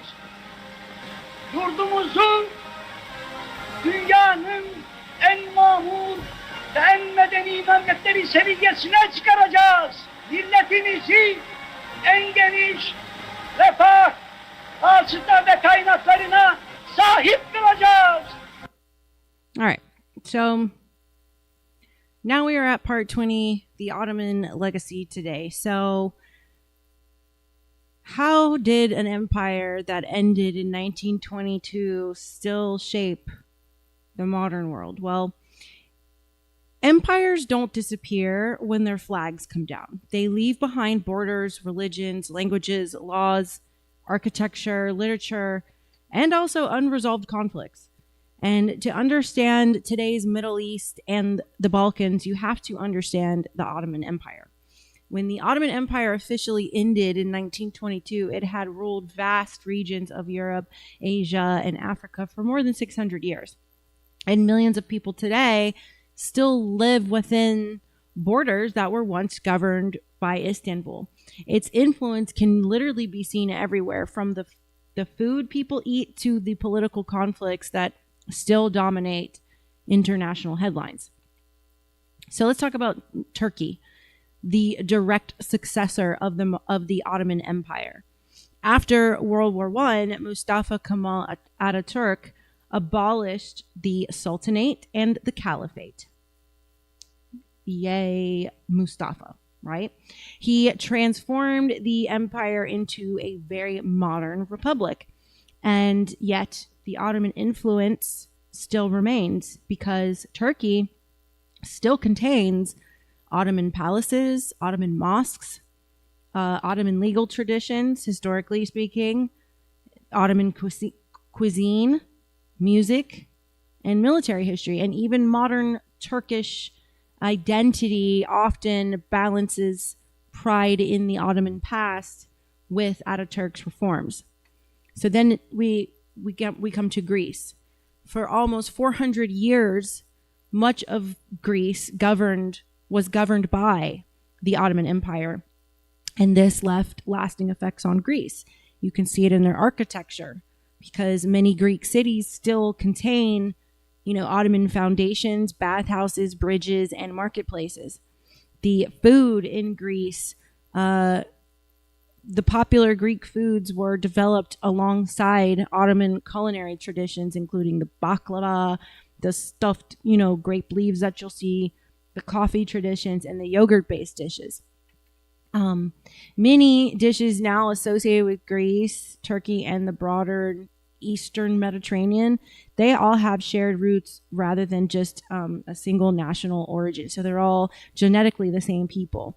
When it comes to religion, the Greek Orthodoxy became, an important cultural identity during Ottoman rule. The church had helped preserve, the language and the traditions, which contributing to the Greek national movement in the 19th century. So then we get to the Balkans. We know that the Ottoman Empire ruled the Balkans for centuries. That included Bosnia, Serbia, Albania, Kosovo, North Macedonia, and Bulgaria. And many people in those areas still practice Islam, Eastern Orthodoxy, and Catholicism. And these religious communities often developed under Ottoman rule, and they continue to shape their religious identities now. And culturally, the legacy you'll find is in the Ottoman markets, the Turkish loanwords, the coffee culture, the Islamic architecture, which is stunning, and the traditional music throughout the region. So then we get to Syria. So for 400 years, Syria was one of the empire's most prosperous provinces, and that would be the main cities of Damascus and Aleppo. And those became major trading centers that connected Europe, Asia, and Africa. And the Ottomans built in that area the roads, the markets, the caravan routes, the mosques, and again, the public bathhouses. Now, many historic neighborhoods in Damascus today still show and reflect that Ottoman urban planning. Now we get to Iraq. Ottoman Iraq included Baghdad, Basra, and Mosul. The empire governed the region basically through provincial, provinces, administrations in different provinces, and many of today's administrative traditions and property record keeping and urban layouts have those roots in the Ottoman governance. So after World War I, the Ottoman provinces of Mosul, Baghdad, and Basra became the foundation of the modern state of Iraq under British administration. So Israel and Palestine. This may be one of the Ottoman Empire's most significant modern legacies. So for about 400 years, the region known as Palestine was an Ottoman province, and people living there included Muslims, Christians, Jews, Druze, and Samaritans. The Ottomans generally allowed these communities to practice their religions while administering the region through local officials. And after World War I, the Ottoman rule ended and the territory came under the British mandate for Palestine. Now, many of today's political boundaries and disputes emerged through the developments that followed the empire's collapse rather than during the Ottoman rule itself. Now, going to Egypt. Although Egypt retained periods of local autonomy throughout the reign of the Ottoman Empire, it did remain under Ottoman sovereignty for centuries, and the Ottomans influenced Egypt's administration, their military organization, their architecture, and their trade. And Cairo, still remains one of the Islamic world's most important cities. Now we get to Saudi Arabia. So Saudi Arabia is most of Western Arabia, which includes the holy cities of Mecca and Medina. Those were under Ottoman control and influence for much of the empire's history. And the Ottomans invested heavily in Saudi Arabia's pilgrim routes, their wells, their roads, and a lot of their fortifications. And in fact, the famous Hijaz Railway was built to actually improve travel between Damascus and Medina by the Ottomans. And during World War I, the Arab revolt had weakened that Ottoman authority in Saudi Arabia, which contributed to the emergence of the modern Saudi Arabia that we know today. Now, Jordan was once part of the Ottoman Syria. Many roads, administrative districts, and settlements were developed in Jordan under the Ottoman administration. And then after the empire collapsed, the territory of Jordan became, again, British-controlled emirate of Transjordan before gaining their independence and becoming Jordan. So, Lebanon. Lebanon was governed by the Ottomans for centuries, but retained to this day very distinctive local traditions. It's diverse religious communities, which include Maronite Christians, Druze, Sunni Muslims, and Shia Muslims. These communities developed political arrangements that were influenced by Ottoman administrative practices, and this diversity is what shapes Lebanon's political system today. Now, when it comes to maps and borders, perhaps the Ottoman Empire's, greatest modern legacy truly is the map itself, their cartography.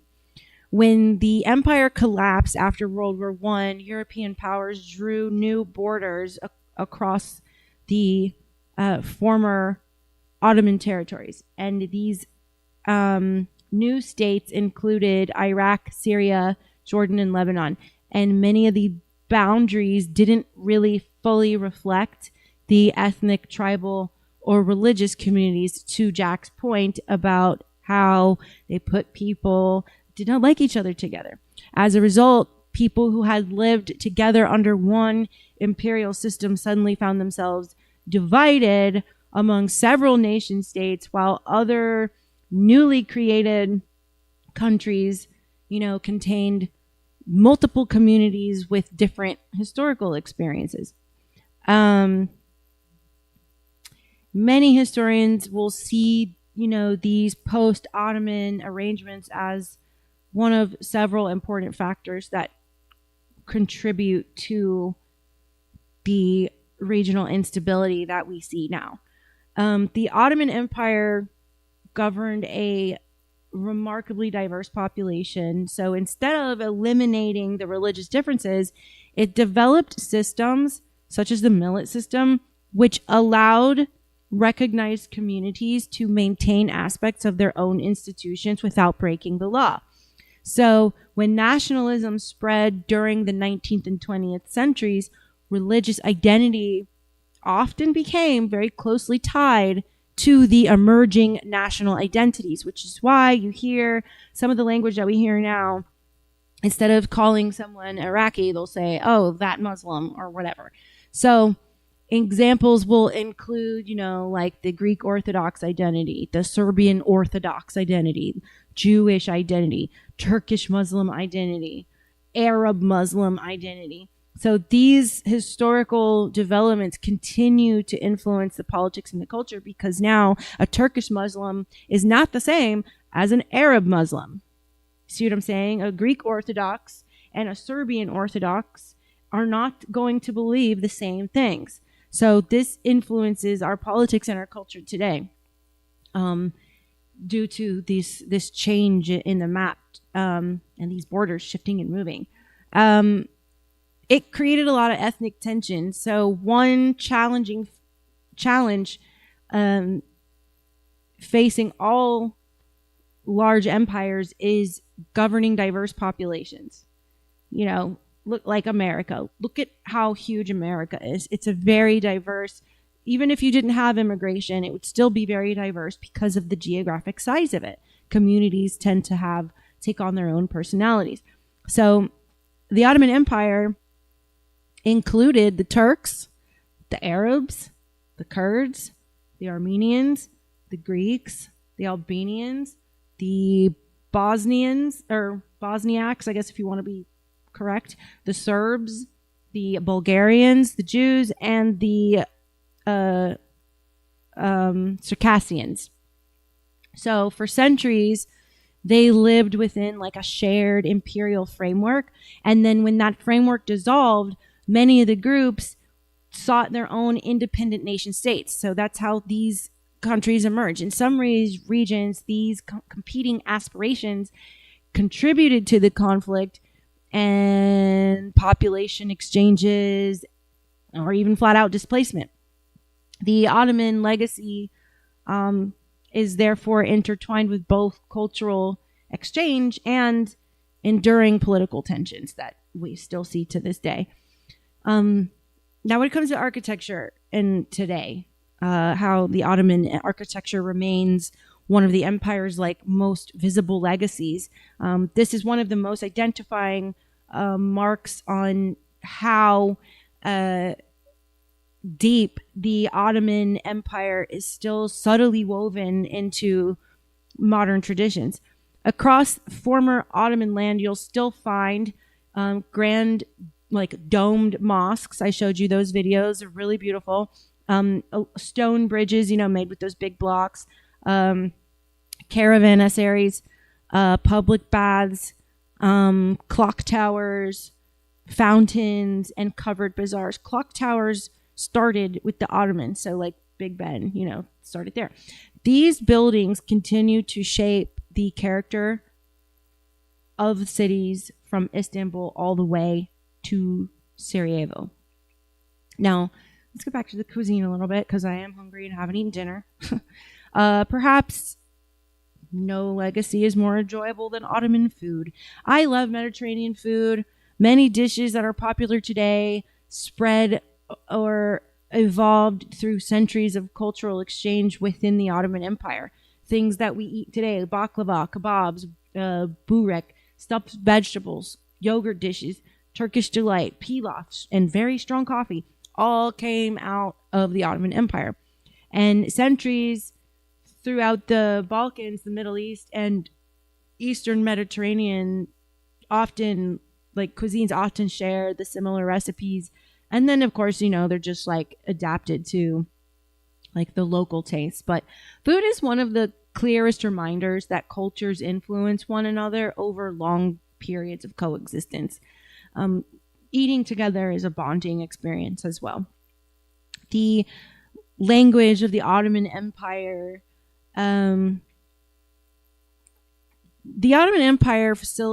facilitated centuries of interaction among many languages. So as a result, Turkish words entered, Greek, Arabic, Serbian, Bulgarian, Bosnian, Albanian, Romanian, and other regional languages. So likewise, Ottoman Turkish incorporated vocabulary from the Arabic language and the Persian language. And modern languages across the region still reflect this history of exchange by shared words. Now, the governance of the Ottoman Empire combined Islamic law with administrative regulations that were issued by the state. The empire emphasized, written records, land registration, taxation, courts, and the administration of provinces, like little governances, states. Although modern legal systems have evolved significantly since then, some administrative practices and like property record keeping trace their origins all the way back to Ottoman institutions. Now let's get into the psychology segment because we can't do an episode without touching on the psychology of everything. So why do empires leave such long shadows cast into the future? Well, one of the most, fascinating aspects of history, at least to me, is that political systems can disappear entirely while their influence can continue to persist. And empires will shape how people think about their identity, where the borders are drawn, which languages are spoken, which foods become traditional, how cities are built, and which memories can be celebrated or mourned. The Ottoman Empire, formally ended that a century ago, yet its legacy remains woven into, I don't know, the Ottoman Empire collapsed more than a century ago, is what I just tried to say. But its legacy does remain, woven into the daily lives of hundreds of millions of people still. The Ottoman Empire was never just a military power. It was a civilization that connected 3 continents. It governed extraordinary diversity, and it left an imprint that still shapes the modern world. So whether you walk through the bazaars of Istanbul, cross the bridges of Bosnia, drink a coffee in Beirut, or study the political map of the Middle East, you are seeing echoes of an empire that refused to disappear quietly. History doesn't simply live in the museums. It lives in our borders, our languages, our traditions, and the choices that nations continue to make today. So as we close the story of the Ottoman Empire, it's tempting to divide history into heroes and villains, to decide who was righteous and who was evil, because, truth be told, everyone on either side of the line thinks they're the good guy. But history is rarely that simple. Every empire, every nation, and every civilization contains both extraordinary achievements and profound atrocities and failures. And the Ottoman Empire gave the world magnificent architecture, flourishing trade, and big advances in administration and, centuries of cultural exchange. It also fought very devastating wars. It expanded through conquest, and it exercised power in ways that caused suffering. The same complexity can be found in nearly every great empire throughout history, as we have seen thus far. And we will continue to see. Perhaps the greatest lesson is not about the Ottomans alone. Maybe it's about ourselves. The tension between power and conscience. Every government faces the same question. How do you maintain order without losing your humanity? Power itself is morally neutral. It can build hospitals, it can build prisons. It can protect the weak, and it can also oppress them. And history shows that the temptation of power is often very subtle. Leaders may begin with very sincere intentions, promising security and prosperity and America first and justice. But over time, fear, ambition, blackmail, or pride can tempt them to believe that the end always justifies the means. And the Ottoman sultans were not unique in facing this tension. The Roman empires faced it, the Persian kings faced it, as we discussed, European monarchs faced it, as we'll continue to discuss, and modern governments face it today. And we discuss this almost every night on my podcast. Every generation must answer the same question. And that question is, when does preserving power begin to cost us our conscience?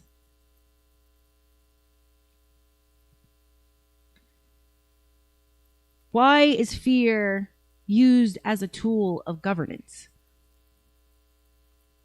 One lesson repeated throughout history is that fear is an effective short-term motivator. People obey because they fear punishment. Armies surrender because they fear defeat. Subjects remain loyal because they fear getting their head chopped off on the block. The Ottomans understood this. So did Vlad the Impaler. So did countless rulers before and after them. Fear can create stability, but fear rarely creates loyalty. People may comply while they're afraid, but they seldom love the system that frightens them. And history suggests that governments relying primarily on fear often become trapped by it. Look at Trump. Look what just happened with Trump. Look at everything that just happened. As trust declines and erodes, leaders may feel compelled to use even more force to maintain control, creating a cycle that becomes increasingly difficult to escape.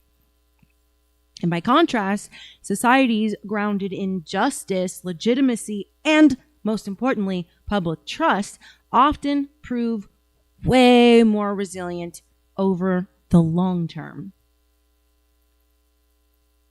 Now, as we've been learning, faith is often used as a force for both compassion and conflict. Religion played a central role throughout the Ottoman era, and it still plays a central role in today's governments in every single one of them that exists. For many people, faith inspires charity, education, hospitals, acts of mercy and grace, scholarship, community. Yet history also records times when religious identity became intertwined with political rivalry, war, or exclusion. The same scriptures that inspire one person to serve others can be invoked by another to justify violence. This is not unique to one religion. It's not unique to Islam. It's not unique to Zionism.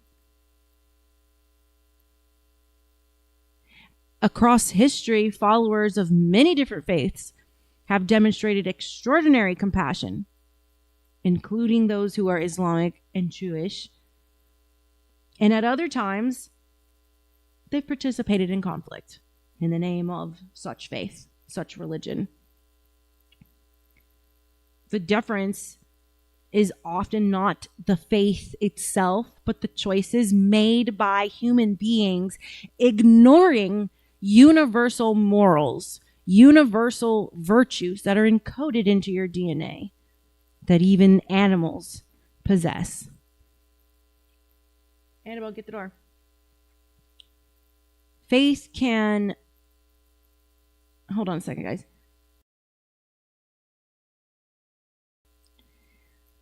Faith can elevate our highest virtues.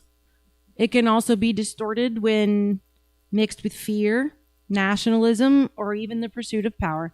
And the lesson is not that faith is dangerous. The lesson is that people bear responsibility for how they live out their beliefs.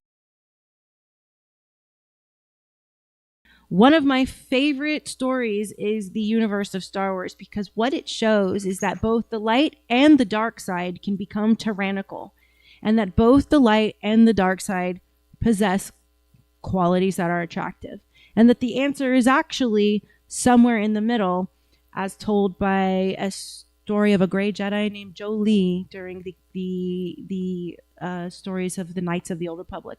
If you don't know what it is, look it up. Star Wars is incredibly brilliant when it comes to faith and the hypocrisy of the light and the dark on both sides.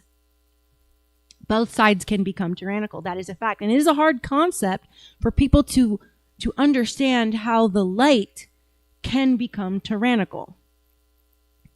But there's evidence of it all around you. You just have to know how to see it. And once you break free from the matrix programming, you then see the extremity of both polars. So the lesson really is that people bear individual responsibility for how they live out their beliefs, because it can be interpreted to your whims and giggles.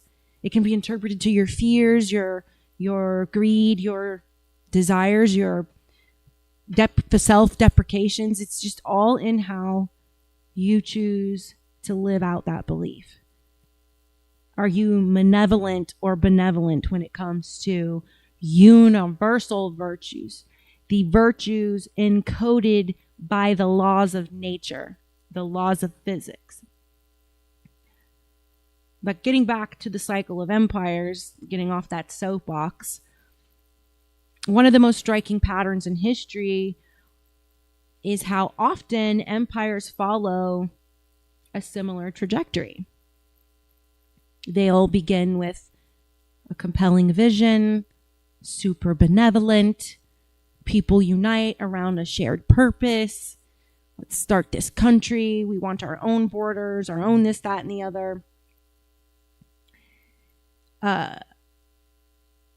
There's usually strong leadership, you know. Hold on, I'm fixing my view here. There we go. There's usually strong leadership and very disciplined institutions and innovation, you know, fueled expansion, and success brings wealth. Wealth brings complexity. And what does complexity bring? It brings complacency, corruption, internal rivalry, and overextension. And eventually the empire faces challenges it struggles to manage. The cycle's not inevitable, but it is remarkably common. We've seen it with ancient Egypt, we've seen it with Syria, we've seen it with, Assyria, Persia, Greece, Rome, the Ottoman Empire, and we'll get into that in many later global empires. Each believed at some point that its dominance would endure indefinitely, and none of them did. It's the cycle of life. And America will not stay the world power forever either. What are you going to do when the British American world power falls? Because history reminds us that no political system is permanent. None. But there is a human constant.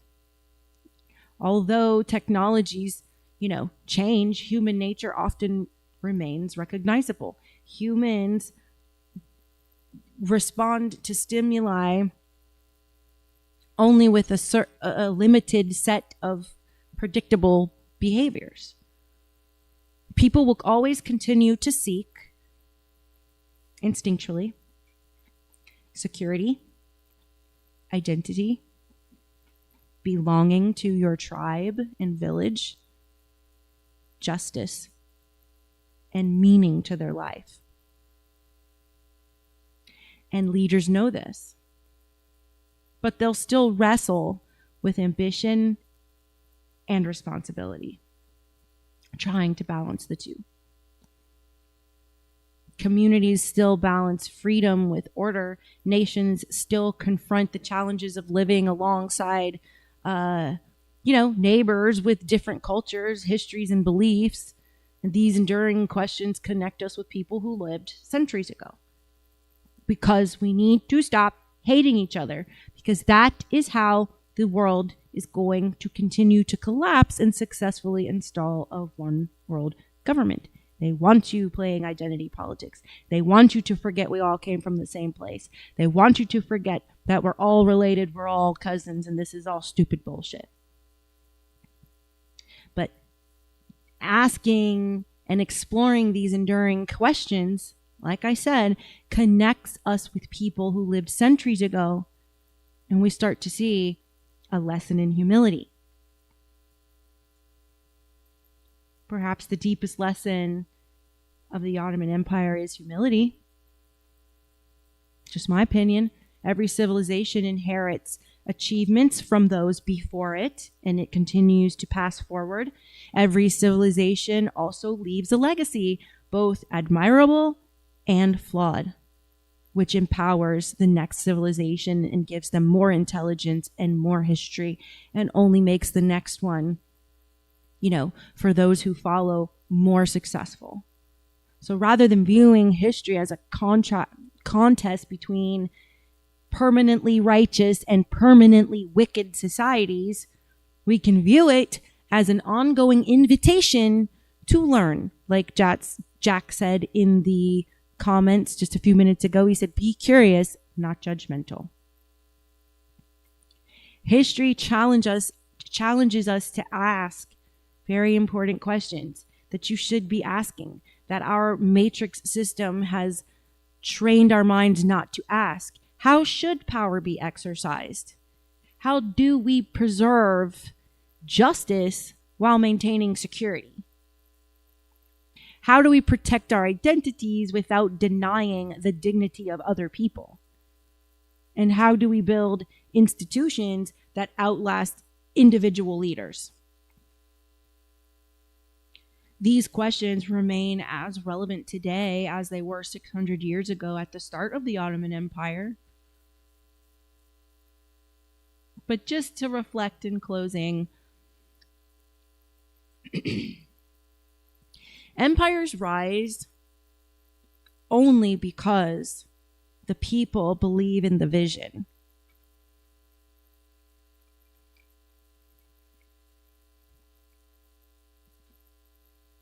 Empires endure because they build institutions that support it, that deliver programming.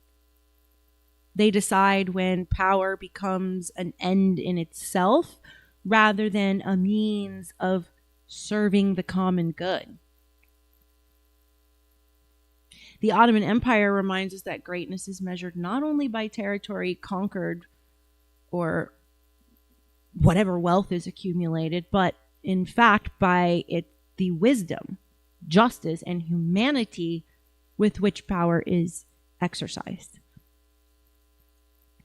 In the end, every empire fades, but the character of the people who lived within it continue to shape the world long after the empire itself is gone.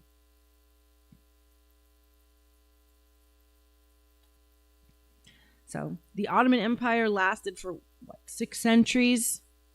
It literally bridged continents. It reshaped trade. It influenced religion, transformed warfare even. And it left an imprint that's still visible from the Balkans to the Middle East, from the Mediterranean to the Levant. Figures like Vlad the Impaler that we talked about became legends, not simply because of their brutality, but because they emerged from one of history's defining struggles between competing powers. And understanding this history helps explain not only the past, but many of the cultural and political landscapes that continue to shape our world today. As the Ottoman Empire crumbled after the First World War, a new world was already taking shape. It was the age of the horse-mounted sultans and imperial caravans, giving way to an age of steamships, factories, telegraphs, machine guns, and global finance. Power was no longer measured only by the size of an army or the strength of a fortress. It would now be measured by industry, technology, commerce, and control of the world's oceans. That's where we're headed next in the next episode of our Human Origins series. We're going to see how into that vacuum stepped the greatest maritime empire the world has ever seen. An empire so vast that people famously said the sun never sets on it. What empire am I talking about? An empire that redrew maps, connected continents with railroads and telegraph cables, spread the English language across the globe, and laid the foundations of the modern international system.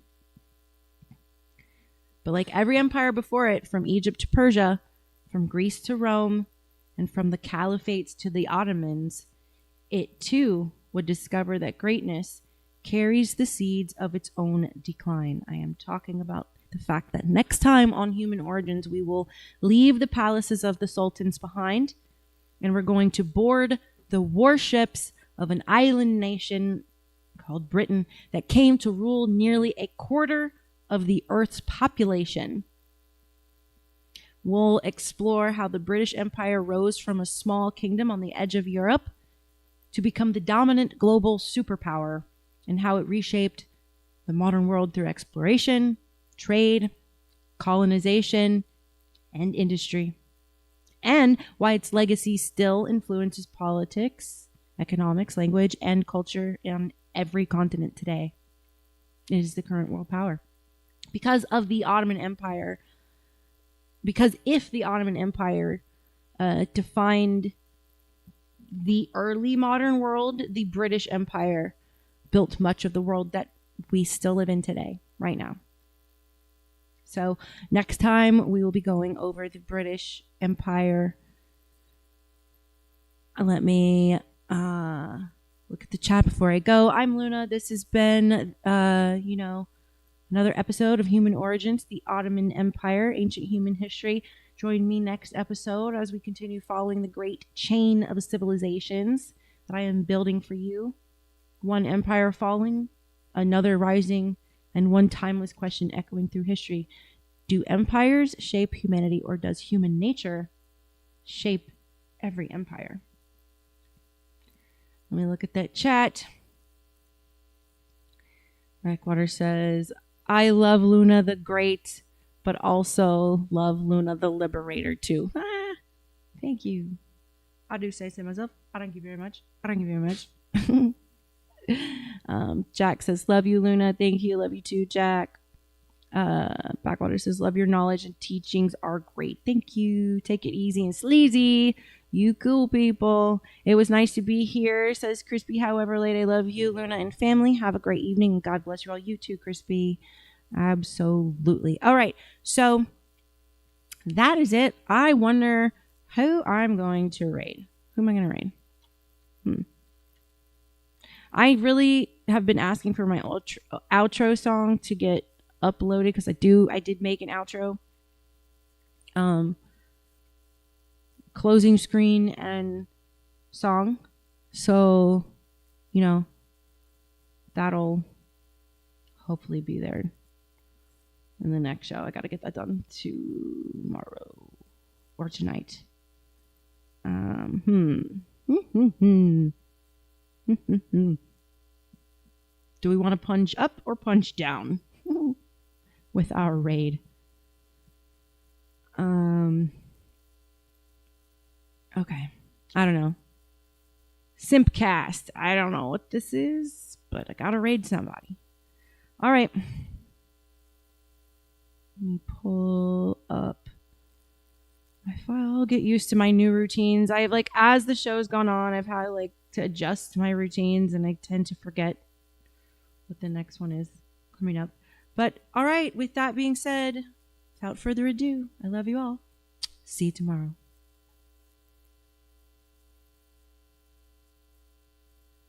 I'm not your gossip girl, I'm the headline.